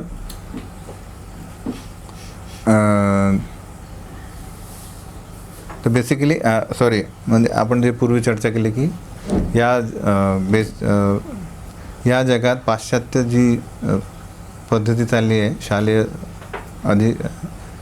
शिक्षण चाललेलं आहे, त्यात बाकी सर्व क्षेत्रात आपण काय केलेलं आहे, प्रगती केली आहे. की आता हा जो कॅमेरा आहे तो झूम करू शकतो, सतत चालू शकतो आणि कधी पण आपल्याला बघू शकतो, आहे की नाही. आपण कधी पण 10-20 वर्षानंतर ते बघू शकतो. तर ही प्रगतीच झाली ना एक प्रकारे. आणि इथे बसल्या बसल्या बाहेर गरमी आहे पण इथे आपण थंडीत बसलो, ही पण प्रगती आहे एक प्रकारे. तर ही सगळं प्रगती असल्यानंतरही आपण काय एक प्रकारे दुःखीत आहे, जर आपण भगवंतांची सेवा न केली तर. म्हणून आध्यात्मिक जो दृष्टिकोन आहे तो न ठेवल्यामुळे हे सगळं जे परिश्रम आहे ते काय व्यर्थ झालेलं आहे. की हा जो इन्व्हेंटर म्हणजे संशोधक आहे, हा कॅमेराचा किंवा हा एसीचा किंवा किती न्यूक्लिअर मिसाईल पण बनवलं असेल, पण त्याला आध्यात्मिकदृष्ट्या काही ज्ञान नसेल तर त्याला काहीच माहीत नाही की पुढच्या जन्मी तो काय बनणार आहे. त्याच ऑफिसमध्ये कॉक्रोच म्हणून होऊ शकतो तो, हे की नाही.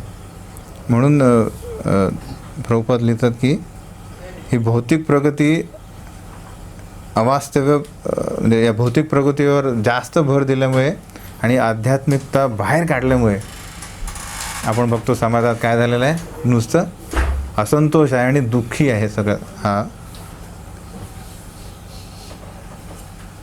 पूर्वी आपण दुःखी हे कसं काय बघू शकतो, आपण म्हणतो अरे नुसते तुम्ही ठोकत असता की अरे तुम्ही समाजात दुःखी आहे वगैरे. ॲक्च्युअल कसं काय तुम्ही सांगा, या समाजात या 2015मध्ये सगळे दुःखी आहे म्हणजे कसं काय बघू शकतो आपण ॲज कम्पेअर टू पूर्वी जेव्हा पाश्चात्य पद्धती नव्हती. म्हणजे बी प्रॅक्टिकल, मी विचारतो तुम्हाला, या परिस्थितीत सर्व दुःखी आहेत आणि 1930मध्ये ॲज कम्पेअर टू 1930मध्ये सुखी होते लोक, म्हणजे या तुलनेत.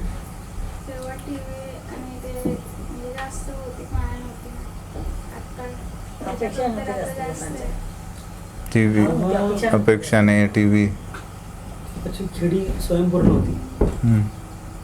लोक एकमेकांना मदत करून जगत असत. हे पण एकत्र कुटुंब होतं की आज 2 व्यक्ती सोबत राहू शकत नाही. तर काय म्हणतात त्याला, पहिले एकत्र कुटुंब म्हणजे 4-5 भाऊ, त्यांचे कुटुंब सगळे एकत्र, आजी आजोबा असे कुटुंब एकत्र राहून आरामात राहत होते, सुखी राहत होते.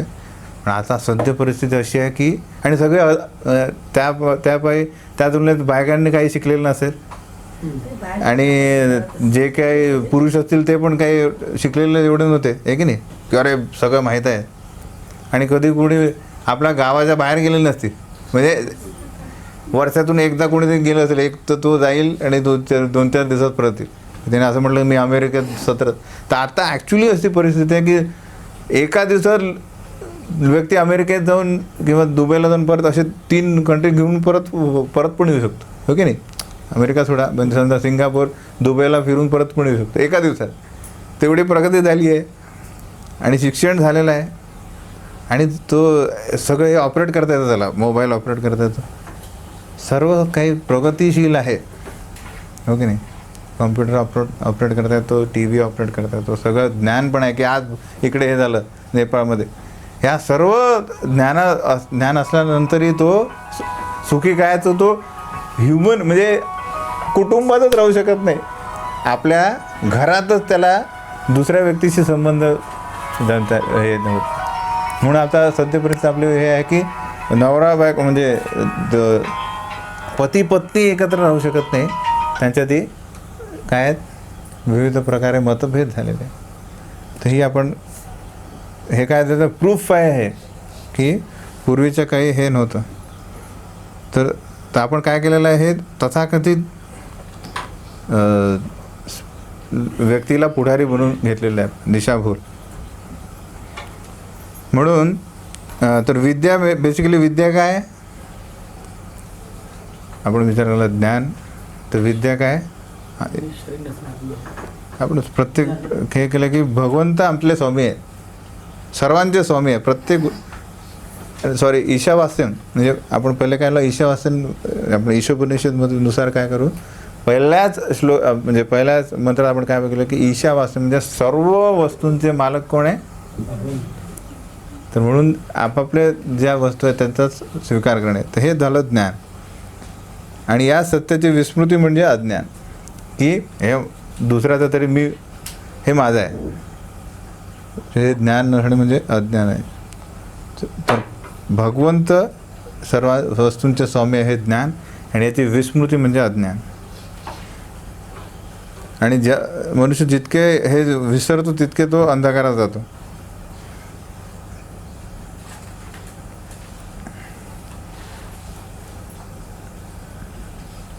तर त्यात आता प्रभुपाद या सद्य परिस्थितीची जी शैक्षणिक प्रगती आहे त्याची उदाहरणं देतात की इथे लिहिलं की इंद्रिय सुखाकरिता व्यर्थ धडपड करणारे लोक अविद्येची उपासना करीत असतात. आणि शैक्षणिक प्रगतीच्या नावाखाली ते जे अशा प्रकारच्या संस्कृतीला मदत करतात ते स्थूल इंद्रिय भोग करणाऱ्यांपेक्षा अधिक नुकसान करीत असतात. जे बेसिक जो इंद्रिय भोगी आहे तोही चालेल, पण इंद्रिय सुखाकरता व्यर्थ धडपड करण्यासाठी अविद्येची उपासना करणारे ते काय अधिक नुकसान करीत आहे. परत येतो नंतर, निर ईश्वर लोकांनी केलेली शैक्षणिक प्रगती ह्या नागाच्या फण्यावरील बहुमूल्य मण्या इतकीच धोकादायक आहे. जे एखादा साधारण नाग असेल तो जास्त धोकादायक नसतो, हे की नाही, पण एखादा नागाला माहीत पडलं की माझ्या डोक्यावर काय मणी आहे, तो किती धोकादायक होईल, हो की नाही. तो मणी जेव्हा येतो तो कोबरा जास्त डेंजरस असतो. हे कुठे दिलं आहे, हरिभक्ती सुधोदयमध्ये दिलं आहे. म्हणून या ग्रंथात नास्तिक लोकांनी केलेल्या शैक्षणिक प्रगतीची तुलना, आणि दुसरं एक उदाहरण काय तर प्रेतावरील रत्नमालांच्या सजावटीप्रमाणे आहे. म्हणजे डेकोरेशन ऑफ डेड बॉडी, की आता काय उपयोग होणार नाही पण तरी म्हणजे शरीराला सत्य शाश्वत मानणे ही त्याने नास्तिक लोकांची चेतना किंवा विचारसरणी.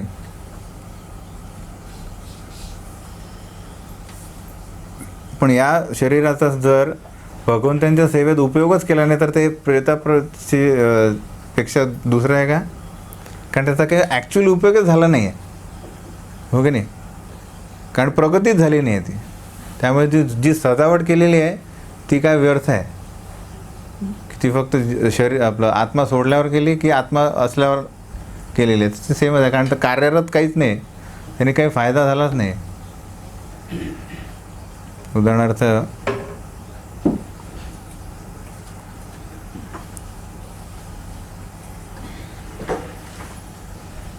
उदाहरण काही देऊ शकत नाही. ते म्हणजे समजा एखादी कार आणली आपण समजा, आणि तर कार एक तर त्याचं मेन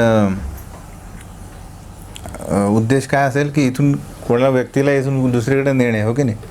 पण समजा कार आणलेली आहे आणि त्याला नुसतं काय करत आहे, सजावटच करतात, आय मीन धुणे पुसणे करतात आहे, पण ती जागची हल्लीच नाही, ती ज्या क्षणी आणलेली आहे ती तिथेच आहे आणि ती तिथेच सगळं, आणि तो व्यक्ती चालला गेलेला, तो ज्याने ते आणले त्याचा उपयोग झाला नाही आणि तोच गेलेला. तर ते त्या प्रकारे झाला आहे की ती जी कार आणलेली आहे त्याचा जो मेन उद्देश आहे तो साध्य झाला नाही आहे, तर त्याला बाहेर येतं किती स्वच्छ केलं तर तो काय त्यांनी काही आनंद त्याचा काही फायदा मिळणार नाही आहे. त्याच प्रकारे हे शरीर ज्या कामासाठी की स्वार्थ हेतू न ते विदु स्वार्थ गतिम ही विष्णू.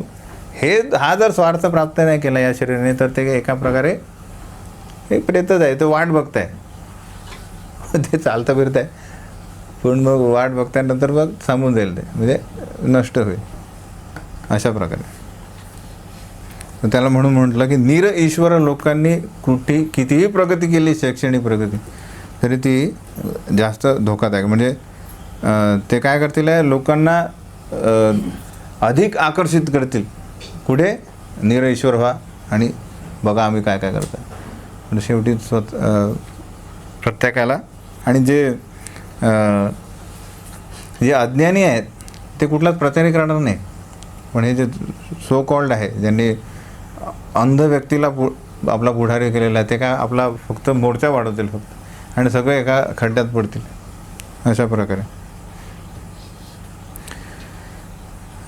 आणि अगदी त्याचप्रमाणे आधुनिक संस्कृतीमध्ये कार्य ही भौतिक जगातील अविरत दुःखे झाकण्याकरता लावलेले एक ठिगळच म्हणावे लागेल. म्हणजे बेसिकली काय करतात की या पाश्चात्य पद्धतीत जनरली आपण बघू की समस्या आहे तर त्याचं निराकरण करायला हवं, म्हणजे समस्या नष्ट करायला हवी. पण जे सुझाव किंवा जे काय म्हणतात त्याला उपाय जे विचार करतात आहे की या गोष्टीला, या समस्येचा आपण निराकरण करू या उपायाने, तर समस्या काय होतात, त्या वाढतात आहे. पण ते त्या क्षणिक काय करतात ते झाकून टाकतात.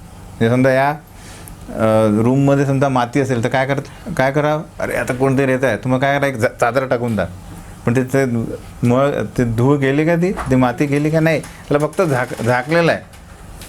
तर त्याने काय झालं, पूर्ण चादर पण खराब झाली आहे. हे आपण बघत, तर रूम फक्त स्वच्छ करायची होती, पण चादर टाकली तर रूम तर स्वच्छ नाही झाली, आता चादर पण धुवायची आहे. अशा प्रकारची ही काय सद्य परिस्थिती आहे आपल्या. ही जी अविद्या आहे आधुनिक संस्कृती. म्हणून इंद्रिय भोग हाच अशा कार्यामागचा उद्देश असतो. तर बेसिकली हे जे अविद्यावाले आहेत त्यांचा मेन उद्देश काय, तर इंद्रिय भोग. परंतु मन इंद्रियाहून श्रेष्ठ आहे, बुद्धी मनाहून श्रेष्ठ आहे, आणि आत्मा बुद्धीपेक्षा श्रेष्ठ आहे. म्हणून वास्तविक शिक्षणाचा उद्देश म्हणजे काय असावा, आत्मसाक्षात्कार. म्हणून आपण आता ती शाळेत जे चालू करतो ना, गीता वगैरे, तर ते काय होईल, काय होणार आहे, भौतिक आणि आध्यात्मिक दोन्ही ज्ञानसोबत या जगात राहण्यासाठी काही ना काही आपल्याला ज्ञान लागेल, हो की नाही. आणि मेन आपला जो स्वार्थ तो पण सोबत. म्हणून शरीर आणि आत्मा व्यवस्थित राहण्यासाठी जे ज्ञान आहे तेवढंच देणं. म्हणून आपण आपल्या ज्युनियर KG गीता चालू करायची. म्हणून आत्मसाक्षात्कार हा आपला बेसिक शिक्षणाचा उद्देश असला पाहिजे.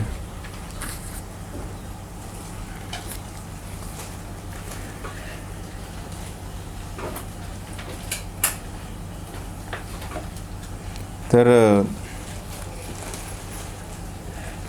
हे जे अविद्येचा आपण एक अविद्येचे 3 वर्ग आहेत. तर एक म्हणजे भगवद्गीतेत त्यांचा उद्देश आहे मूढा, आहे की नाही, गाढव म्हटलेलं आहे. गाढवांचं काय करतात, बेसिकली इंद्रिय तृप्तीसाठी अफाट परिश्रम करणे. त्यांना म्हणतात इंद्रिय भोगी, म्हणजे भोगी म्हणू शकतो. भौतिकवादी लोकांना शास्त्रामध्ये काय म्हटलेलं आहे, तर अतिशय कष्ट करणारे एका प्रकारे गाढव. आणि त्यांचं जे आपण हे बघितलं आहे, त्यांची प्रगती आधुनिक प्रगतीचं आपण उदाहरण काय केलं आहे, तर एखादा नागाच्या फणावर असलेला एखादा मणी, किंवा एखादा प्रेताला केलेली सजावट, किंवा एखादा भौतिक समस्या दूर करण्यासाठी फक्त त्याला झाकणे, कुठल्याच समस्येचं निराकरण न करणे, पण तात्पुरतं त्याला झाकणे. उदाहरणार्थ जस्ट इमॅजिन की आपल्या मेडिकल फील्डमध्ये काय येतात, पेन किलर येतात. पेन किलर माहिती आहे, तर समजा अरे जातो आणि जोरात कोणाला तरी ठेच लागली तर काय होतं, वेदना होतात हो की नाही, म्हणून त्याला पेन किलर खा. पण त्या पेन किलरला काहीतरी लिमिट असते हो की नाही. ते 2 तास झाल्यानंतर परत, तर ते पेन किलर ॲक्च्युली काय आहे, तो पेन किलर नाही तो. जसं पेन किलरला एक उदाहरण काय दिलेलं आहे की समजा अरे रात्री जेव्हा काही काही ठिकाणी झोपतो आपण तेव्हा काही काही प्रदेशात काही काही ठिकाणी खूप कुत्रे आहेत. ते कुत्रे काय करतात, रात्री भुंकतात हो की नाही. तर जोरजोरात रात्री समजा कुत्रे भुंकायला लागले, थोडारे कुत्रे भुंकतात म्हणून मी काय करतो, कान बंद करतो.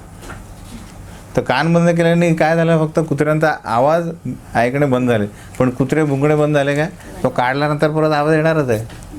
तर समजतं निराकरण झालेलं नाही आहे.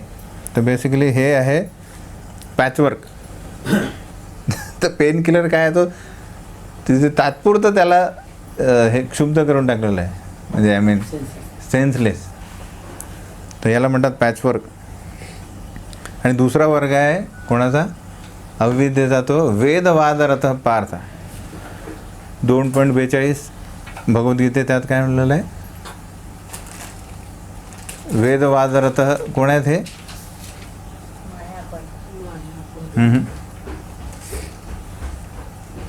2.42 काढा.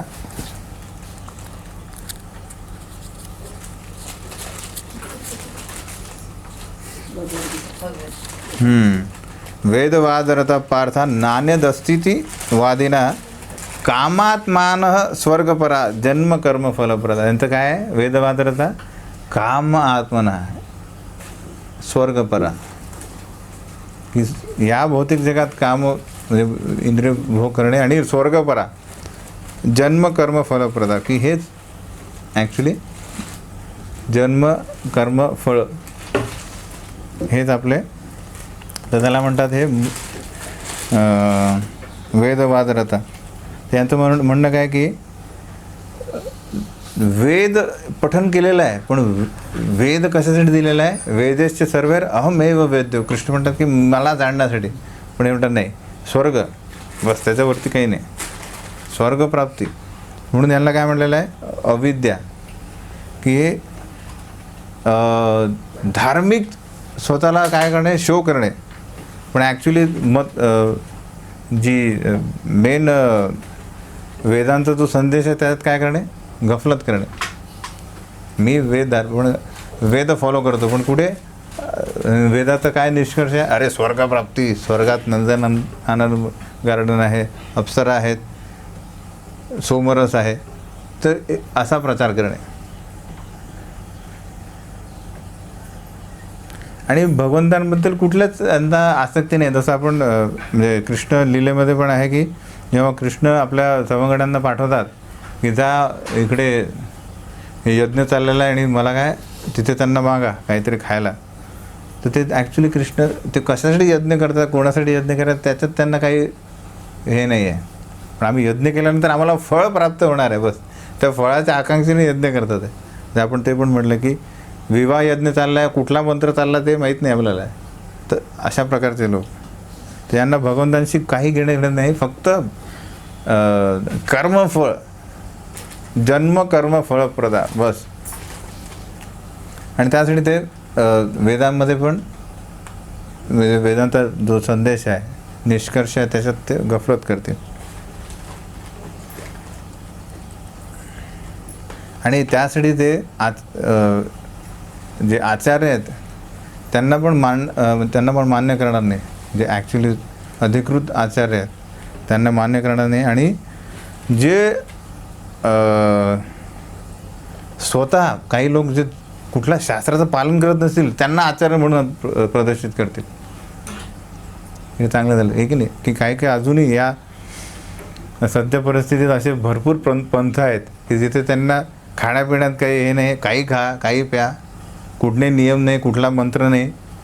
म्हणजे असे पंथ आहेत त्यांच्याकडे हजारो करोडो म्हणजे हजारो लाखोंनी जमा होतात सगळे, हे की नाही. तर असे पंथ आहेत आणि त्यांचा आचार्य आहे जो कुठल्याच याच्यात येत नाही, गुरु शिष्य परंपरेत येत नाही कुठून, आणि त्यांचा कुठला मंत्र नाही आहे.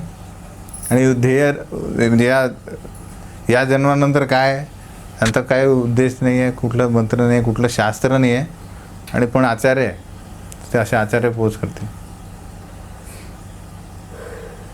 हे झाले दुसरे. आणि तिसरे म्हणजे माया अपहृत ज्ञान, जे आपण बघितलं की स्वतःला स्वतः भगवंत म्हणून सांगणे. तर हे नास्तिक जे लोक आहेत ते आहेत जे कुठल्याही एखाद्या धनाढ्य व्यक्तीला काही कामधंदा नसेल म्हणून त्यालाच भगवंत म्हणून घोषित करतील. किंवा माया अपहृत ज्ञान म्हणजे काय की काही म्हणजे फुल म्हणजे आय मीन आवेशातून म्हटलं की ॲक्च्युली भगवंत मायेत आहे.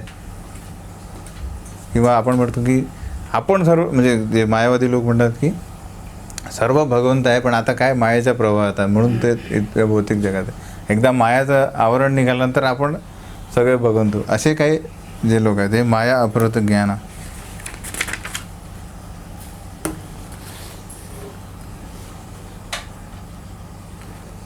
तर हे आहे स्वघोषित आचार्य हे करणारे.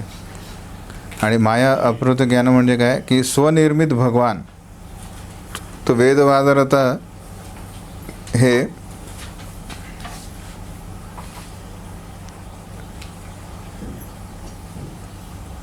आणि माया अपहृत ज्ञान म्हणजे. आणि तिसरं काय म्हटलं आपण तर भोगी भौतिकवादी लोक. हे तीन काय आहेत अविद्येचे वर्गीकरण आहे. तर अशा प्रकारे मंत्र 9 मध्ये काय बघितलं आपण तर विद्या काय अविद्या काय यांची तुलना केलेली आहे. आणि अविद्येचे किती पंथ आहेत. आय मीन अविद्येत कोण कोण येतं. मूढा म्हणजे भोगी भौतिकवादी लोक सेमच आहे. दुसरं वेदवादरता आणि तिसरं माया अपहृत ज्ञान. आणि यांचं जे हे जे मूढ लोक आहे म्हणजे भौतिकवादी लोकांचं उदाहरण काय दिलं तर आपण तर पहिले तर यांची शैक्षणिक प्रगती गाढव एक दिलं होतं की इंद्रिय तृप्तीसाठी अफाट परिश्रम करणे. नंतर यांचं जे शैक्षणिक ज्ञान आहे ते एखाद्या यांची कुठलीही प्रगती ही एखाद्या नागाच्या फण्यावर असणाऱ्या मणीप्रमाणे आहे. आणि त्याच्या सजावटीप्रमाणे आणि नुसतं पॅचवर्क म्हणजे ठिगळ काम as a pain killer type. कुठलीही समस्याचं पूर्ण निराकरण करू शकत नाही. आणि वेदवादरचं बघितलं आपण. आणि तिसरं आहे माया अपहृत ज्ञान. हे झाले. तर हा झाला 9वा श्लोक. तर 10वा श्लोक आपल्याला तो काय बघताय तर हा अविद्या जे करणारे आहेत जे 9व्या श्लोकामधले हे कुठे जातात आहे अंधकारात. घोर अंधकार म्हणजे एक तर जो अविद्येत कार्य करणारा तो कुठे जात आहे घोर अंधकारात. पण तो तथाकथित ज्ञान विकास करणारा जो आहे तो त्याच्यापेक्षाही घोर अंधकारात जातो आहे. तर हा झाला अविद्येचा परिणाम.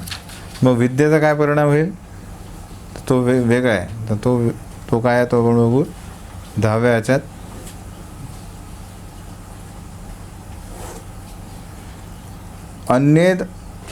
अन्यत एव आहु विद्यया अन्यत आहु अविद्यया इति शुश्रूमधीराणाम ये नसतात विचचक्षिरे. तर विद्वत जनांनी सांगितलेलं आहे की विद्येमुळे एक प्रकारचा परिणाम होतो आणि अविद्येमुळे वेगळा प्रकारचा परिणाम होतो. तर विद्येचा परिणाम काय आहे तो कसा प्राप्त करावा त्यासाठी कुठे आपल्याला मार्ग दाखवलेला आहे तर धीर व्यक्ती त्याच्याकडनं आपण हे ज्ञान अर्जित करणे.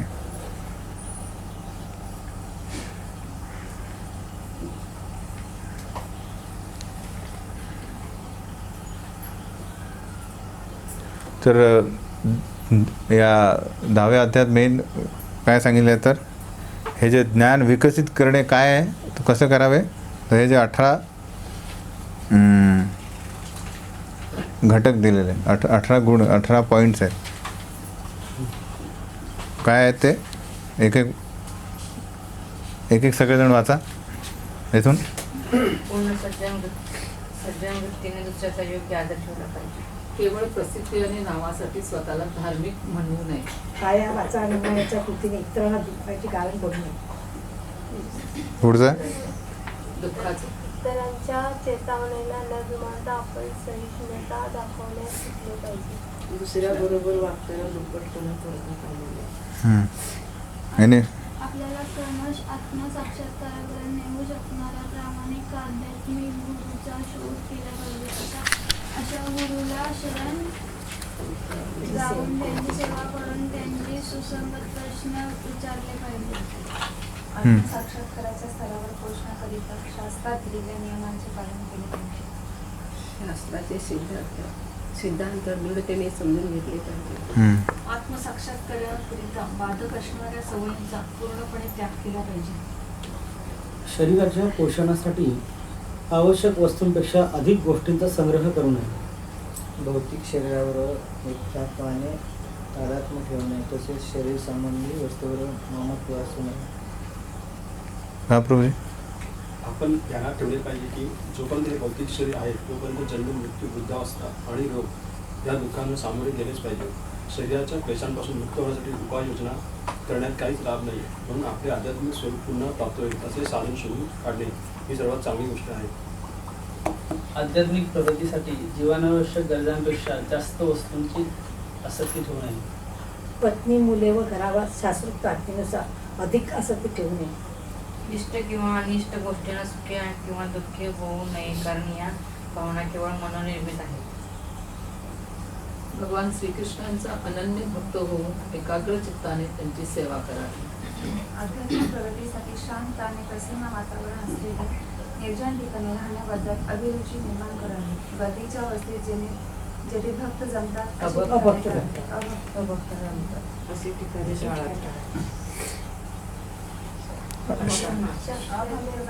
तत्वज्ञानी म्हणून आध्यात्मिक ज्ञानात संशोधन करावे. असे करताना लक्षात ठेवा की आध्यात्मिक ज्ञान शाश्वत आहे, तर भौतिक ज्ञान शरीराच्या मृत्यूबरोबर समाप्त होते. हे 18 पॉईंट्स आहेत. 18 जे गुण आपले आयटम्स आहेत हे आपल्या जीवनात काय करायचं आहे, आपल्याला अंमल करायचं आहे. एक पॉईंट आहेत ते. मॉरल पॉईंट्स पण आहेत, पण त्यात काही आपलं हळूवारपणे काय आहे, आपण आपला जो स्वार्थ जो आहे तो विष्णूकडे नेऊ शकतो. हे झालं हे विद्येचा विकास असा करावा 18 पॉईंट्सने.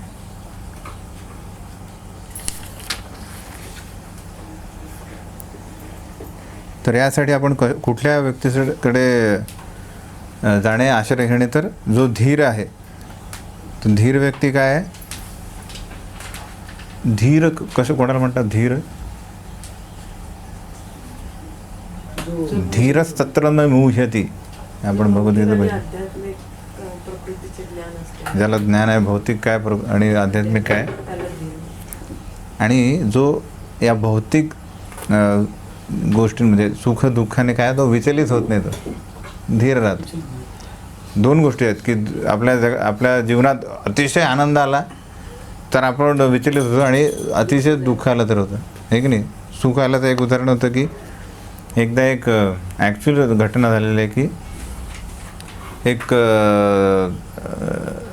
कपल होतं की वृद्ध होते दोघे, पण त्यांना एक सवय काय होती, ते रेस कोर्समध्ये हे करणे, पैसे लावणे.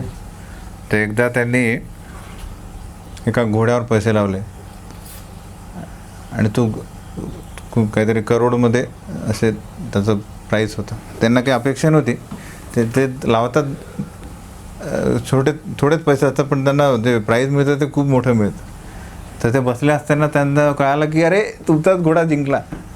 तर हा वृद्ध व्यक्ती जो आहे तो खूप खुश झाला, आणि तो खुश झाल्यानंतर त्यांना माहीत पडलं की तिथे तो चेक घेऊन आला तो व्यक्ती आणि त्याला दिला. तर तो बाल्कनीत बसले होते, तर तो चेक बघून आणि अति आनंद आला म्हणून त्याला हार्ट अटॅक आला, आणि तो तिथे, आणि तो त्याच्या हातातून चेक पडला आणि तो खाली पडतो, आणि म्हणत अर्थ तो अति आनंदाचे त्याला तो भोगता आला नाही, त्या आनंदाच्या धक्क्याने तो गेला.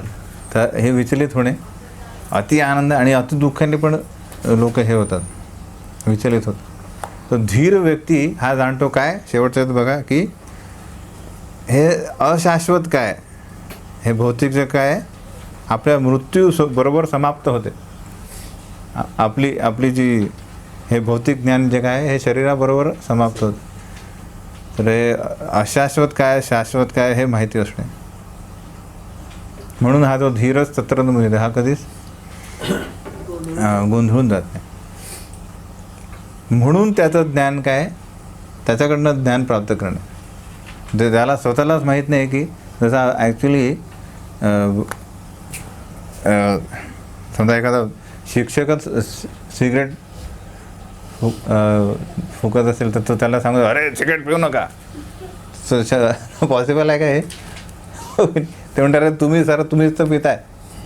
म्हणून तो धीर मनुष्य जो आहे तो स्वतः विचलित नसेल तर तो जेव्हा म्हणेल की किंवा तो जे इन्स्ट्रक्शन देईल तेव्हा ते त्यात काहीतरी काय असेल आणि ते कार्य करतील ते, आणि ते शास्त्रोक्त असतील, शास्त्रातून देईल. म्हणून त्याला आश्रयित होऊन आपण काय करणे, हे जे अशाश्वत जीवन आपल्याला मिळालं आहे त्याच्यातल्या त्यात कसा याचा फायदा घेणे, त्यातल्या त्यात त्याला म्हणतात best use of bad bargain, हे आपण शिकणे. कसं तरी आपण आलेलो आता, पण आता मेन काय याच्यातून बाहेर निघणे काय, तर त्यातल्या त्यात तो प्रयास करणे, त्यासाठी धीर यांचा गायडन्स घेणे. म्हणून त्यासाठी काय म्हणतात चॅलेंजिंग आव्हानात्मक प्रश्न न करता काय करणे, सबमिसिव्ह होऊन म्हणजे नम्रतापूर्वक या व्यक्तीकडनं काय करणे, श्रवण करणे, धीर करणे. आणि कशा प्रकारे मी ही भौतिक आणि आध्यात्मिक या दोन गाड्या मी चालू शकतो या, कारण आपण तसं राहू शकणार नाही. म्हणून मी हा जो बॅलन्स कसा काय साधेल, मला कॉलेजमध्ये शिकायचं आहे, म्हणजे कॉलेजमध्ये माझा अभ्यास आहे आणि इथे तुम्ही म्हणता भगवद्गीता वाचा, कसं होईल? दोन्ही आवश्यक आहे. म्हणून मग हा बॅलन्स कसा करणार, तर हे कोण सांगेल, तो धीर व्यक्तीकडे. किंवा अरे फॅमिली आहे आणि इथे डोनेशन पण देणं आहे, कसं करणं आहे की नाही, कसं दोन्हीकडे, तर ते बॅलन्स कसं करणं ते धीर सांग. तर त्यासाठी त्यांचा आश्रय घेणे आणि त्यासाठी नियम पालन करणे, रेग्युलरली नियमितपणे जे शास्त्राचे नियम पालन करणे. तेव्हा कुठे काय होणार आहे, ही जी आत्मभूत स्थिती आहे, न सोचती न कांक्षती, त्या स्तरावर जो आपल्याला त्या स्तरावर आपण जाऊया. हे 18 तत्व आहेत ते आपल्या जीवनात आपण अंमल करू. त्यासाठी हे करणे आवश्यक आहे की सबमिसिव्ह म्हणजे नम्रतापूर्वक धीराकडनं श्रवण करणे आणि नियमांचं पालन करणे आणि सदैव बॅलन्स लाईफ लिहिणे. म्हणजे बॅलन्सला काय म्हणणार आपण, समतोल राखणे. नाही तर अति पण झालं, अति प्रचार आणि घरी सगळे किराणा आणलेला नाही तर काय होणार आहे, ते म्हणजे अरे प्रचार करत राहता आणि घरी काही नाही आहे. किंवा मग घरीच यायला आणि प्रचार तर महिनाभर झाला मी एक पण राऊंड मग केला आणि मंदिरात पण गेलो नाही, तर हे पण आहे. म्हणून अतिशय आसक्ती इथे पण नको, आय मीन, आणि अतिशय दुर्लक्ष इकडे पण नको. तो काय पाहिजे, बॅलन्स लाईफ. हे 18 पॉईंट्समध्ये सगळं ते दिलेलं आहे. आणि जे आणि मग हे झालं ज्ञान, विकास अशा प्रकारे करणे. मग अज्ञान काय, तर हे 18 पॉईंट सोडून बाकी सगळं काय, सगळं अज्ञान झालं.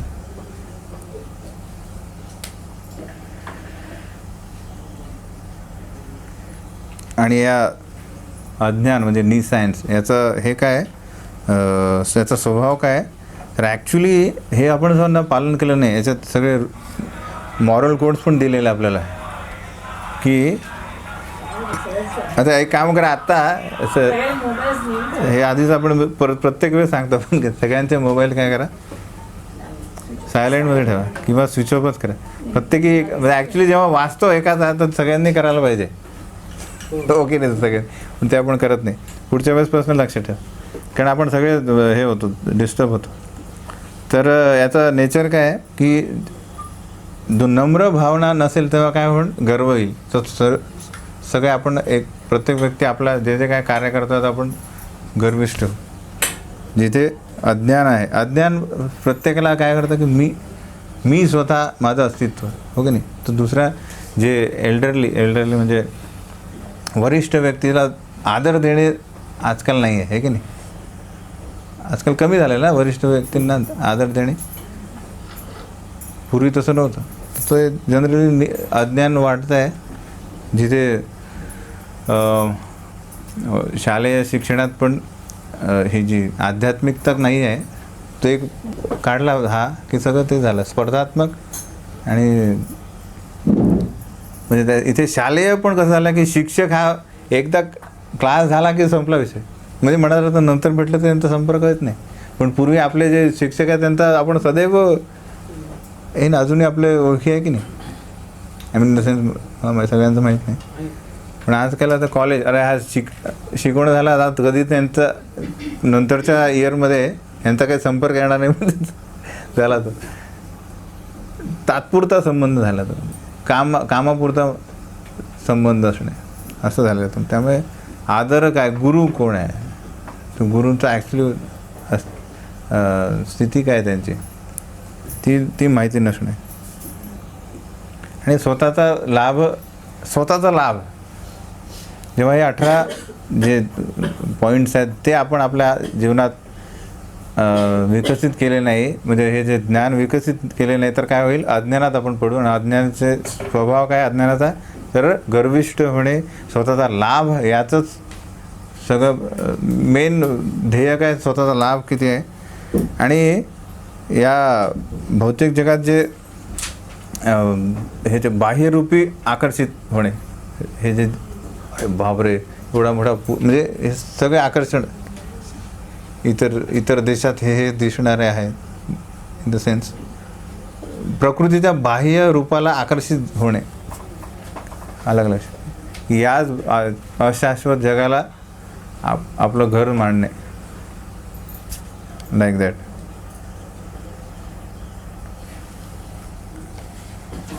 तर यात आता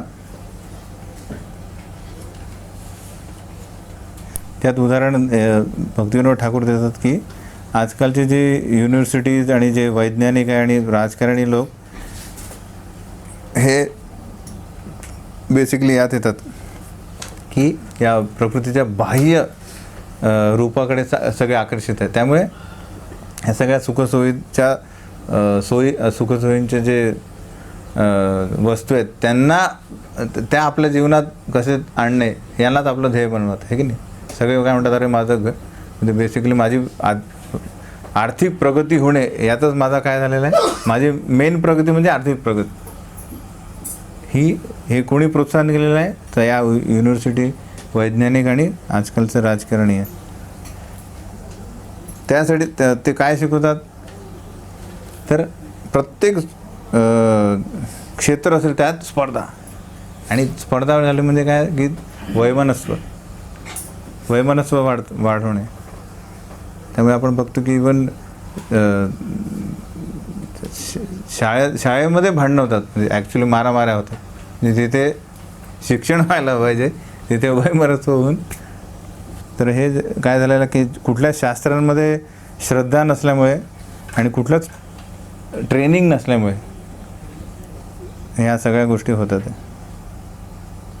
आणि बेसिकली म्हणून या अज्ञानाचा परिणाम काय होईल, पुनश्चरिताचरणांना, म्हणजे या जन्ममृत्यूच्या चक्रात परत परत परत परत येत राहील तो व्यक्ती. तर हा आहे मंत्र 10. यात बेसिकली 18 पॉईंट्स म्हणजे ज्ञान विकसित करणे 18 पॉईंट्स जे नाही आहेत त्यात ते झाले. आणि ते म्हणजे ते कोणाकडनं शिकणे, ते धीर व्यक्तीकडनं. आणि कशा प्रकारे समतोल राखणे की या म्हणजे best use of bad bargain म्हणजे भौतिक आणि आध्यात्मिक दोन्ही गोष्टी कशा एकत्र देऊन जाणे, त्यासाठी नम्रतापूर्वक धीर व्यक्तीकडनं श्रवण करणे आणि शास्त्रीय नियमांचं पालन करणे. आणि जो अज्ञान आहे, अज्ञानाचे स्वभाव काय, अज्ञान बेसिकली काय, हे 18 सोडून बाकी सगळं जे काय हे अज्ञान आहे. आणि तर याचा उल्लेख आपण 13वा अध्यायात केलेला आहे, 8 ते 12 श्लोकात. हे जे ज्ञान जे आहे, तर व्यक्ती गर्विष्ठ होतो, आपला लाभ त्यातच कार्य, मेन लाभ सफल झाला पाहिजे. आणि जी पाश्चात्य बहिरंगा शक्ती आहे त्याकडे आकर्षित होणे, त्यासाठी कोण कारणीभूत आपण बघितलं की युनिव्हर्सिटी सायंटिस्ट आणि वैज्ञानिक आणि राजकारणी लोक जे काय करतात आहे, ज्यांच्या मार्गदर्शनाखाली आजकाल वरिष्ठ व्यक्तींना आदर नाही राहिला आहे, नंतर कुठल्याच प्रकारे कुठलं ट्रेनिंग नाही आहे हे करणारे, शास्त्रांवर श्रद्धा नाही आहे. आणि एक गोष्ट म्हणजे की या पाश्चात्य पद्धतीनुसार किंवा हे अज्ञानाने काय झालेलं आहे की आपल्या संरक्षणासाठी लोक इतके चिंताग्रस्त झाले आहे की आपली जी आपल्या आर्थिक संपत्तीचा 50% जो खर्च म्हणजे 50% आपले जे आपला अर्थ आहे ते संरक्षणाखाली साठी यूज करतात. ॲक्च्युली अशा कंट्री आहेत की 50% जो टॅक्स आहे तो कशासाठी जातो, डिफेन्ससाठी जातो. हे झालं अज्ञान की कोणी हे की नाही. ज्या प्रकारे आपण बघतो की कंबाईंड फॅमिलीज राहिली नाही आता, त्याच प्रकारे देश पण आता काय होत आता एकेका देशांचे विभागणी होते आणि प्रत्येकाचे काय होत आहे, डिफेन्स वाढवत आणि त्यासाठी हे जे अफाट कष्ट करणारे ते पैसे जो आपला आपण बघितलं अविद्येचा तो मूढ व्यक्ती जे खूप परिश्रम करून पैसा जमा करतात आहे, तो कुठे जातो आहे, तो संरक्षणासाठी.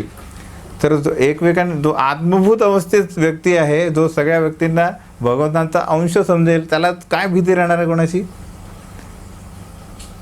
तर आत्मभूत अवस्थेत म्हणजे भगवंतांना एक केंद्रबिंदू ठेवलेला व्यक्ती तो दुसऱ्यांकडनं कुठल्याच प्रकारे त्याला भीती राहणार नाही. त्यामुळे त्याला ही एवढा खटाटोप करण्याची गरज राहणार नाही की 50% टॅक्सेस फक्त डिफेन्ससाठी, जे अजून युद्ध झालंच नाही आहे पण तरी त्यांचा खर्च वाढत जाईल. हो की नाही. युद्ध कधीतरी होतं पण ते त्यांना पोसायसाठी कुठे जातो टॅक्स. तर हे कुठून हे झालं अविद्येमुळे. जर ज्ञान हे दिलं की अरे भगवंत या सर्व वस्तूंचे स्वामी आहेत आणि आपण आपल्याला जे दिलेलं आहे त्याचाच फक्त उपभोग करणे, हे ज्ञान दिल्यानंतर या सर्व ज्या समस्यांचा नाश होईल. हो की नाही. समस्याच राहणार नाही या सगळ्या. आपोआप सगळे वरिष्ठांना आदर करतील, शास्त्रांचं पठन करतील आणि हा समतोल आपोआप राखतील की मला माहीत आहे की माझा जीवनाचा हा जो 24 तास आहे किती भौतिक गोष्टींसाठी देणे, किती आध्यात्मिक गोष्टींसाठी देणे. का? कारण माझा ध्येय विष्णू आहे. कारण हे शाश्वत शरीर आहे. याचं एकमेव कार्य काय आहे तर भगवंतांची सेवा करणे. पण हे मी फक्त ते मी करू शकत नाही म्हणून मला भौतिक गोष्टींकडे लक्ष देणे आहे. पण त्यासाठी जास्त आकर्षित न होणे, जास्त आसक्त न होणे, कुठल्या घरदार वगैरे एवढं सगळं आत्मध्यायासुद्धा कार्य जेवढं लागेल तेवढंच. पण माझं ध्येय जे आहे ते पूर्ण झालं पाहिजे. नाही तर काय होणार आहे, पुनश्चरिताचरणाना. तर हे जे सगळे जे मंत्र एकमेकाला काय कनेक्टेड आहेत. ईशावास्यपासून आपण जे शिकतो आहे ते सगळं काय एक कनेक्टेड आहेत, त्यांचं कनेक्शन आहे. म्हणून ते कनेक्शनमध्ये आपण लक्षात ठेवलं तर आपण काय करू, त्याचा इमिजिएट आपल्या जीवनात अंमल करायला सुरुवात करू शकतो की कशा प्रकारे मी हे केल्यानंतर याचा परिणाम हा होईल, असं केलं तर हा होईल.